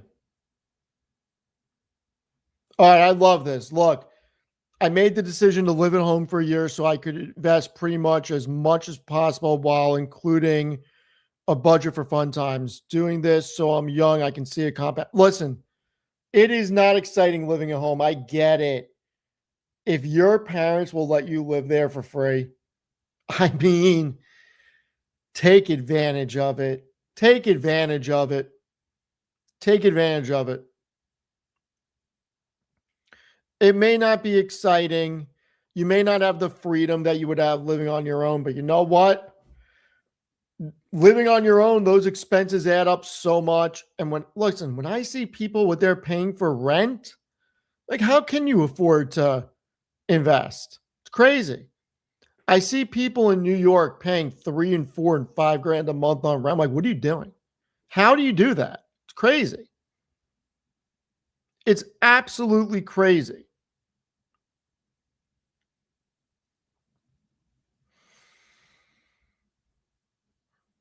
Well, I agree. And that's the problem. Nobody wants to get rich slowly. Everybody wants to get rich in a year, and it's not true. It's not realistic. So many people blow up their accounts trying to chase it. Yes, people can get rich quickly. Yes, there are examples. We know people that have done it, but it's not probable. It is not probable. Boom. Trust me, I know the feeling.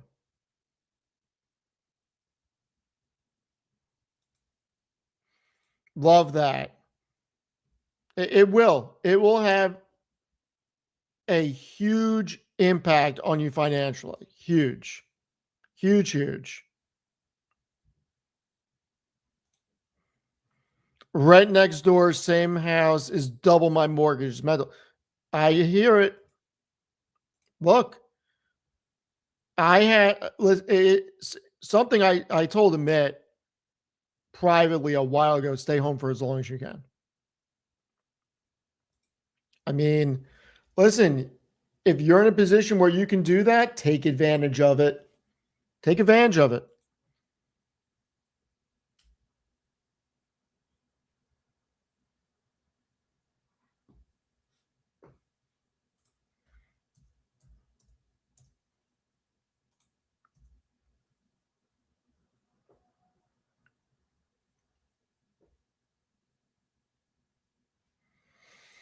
Love that. Congratulations. Congratulations. All right, let's get a market check going before we close it out and I go get some lunch and watch the Apple conference so I can report on it later tonight. Let's do a check. Give me a sec. What the hell's my platform? I shut down my platform? Hold on.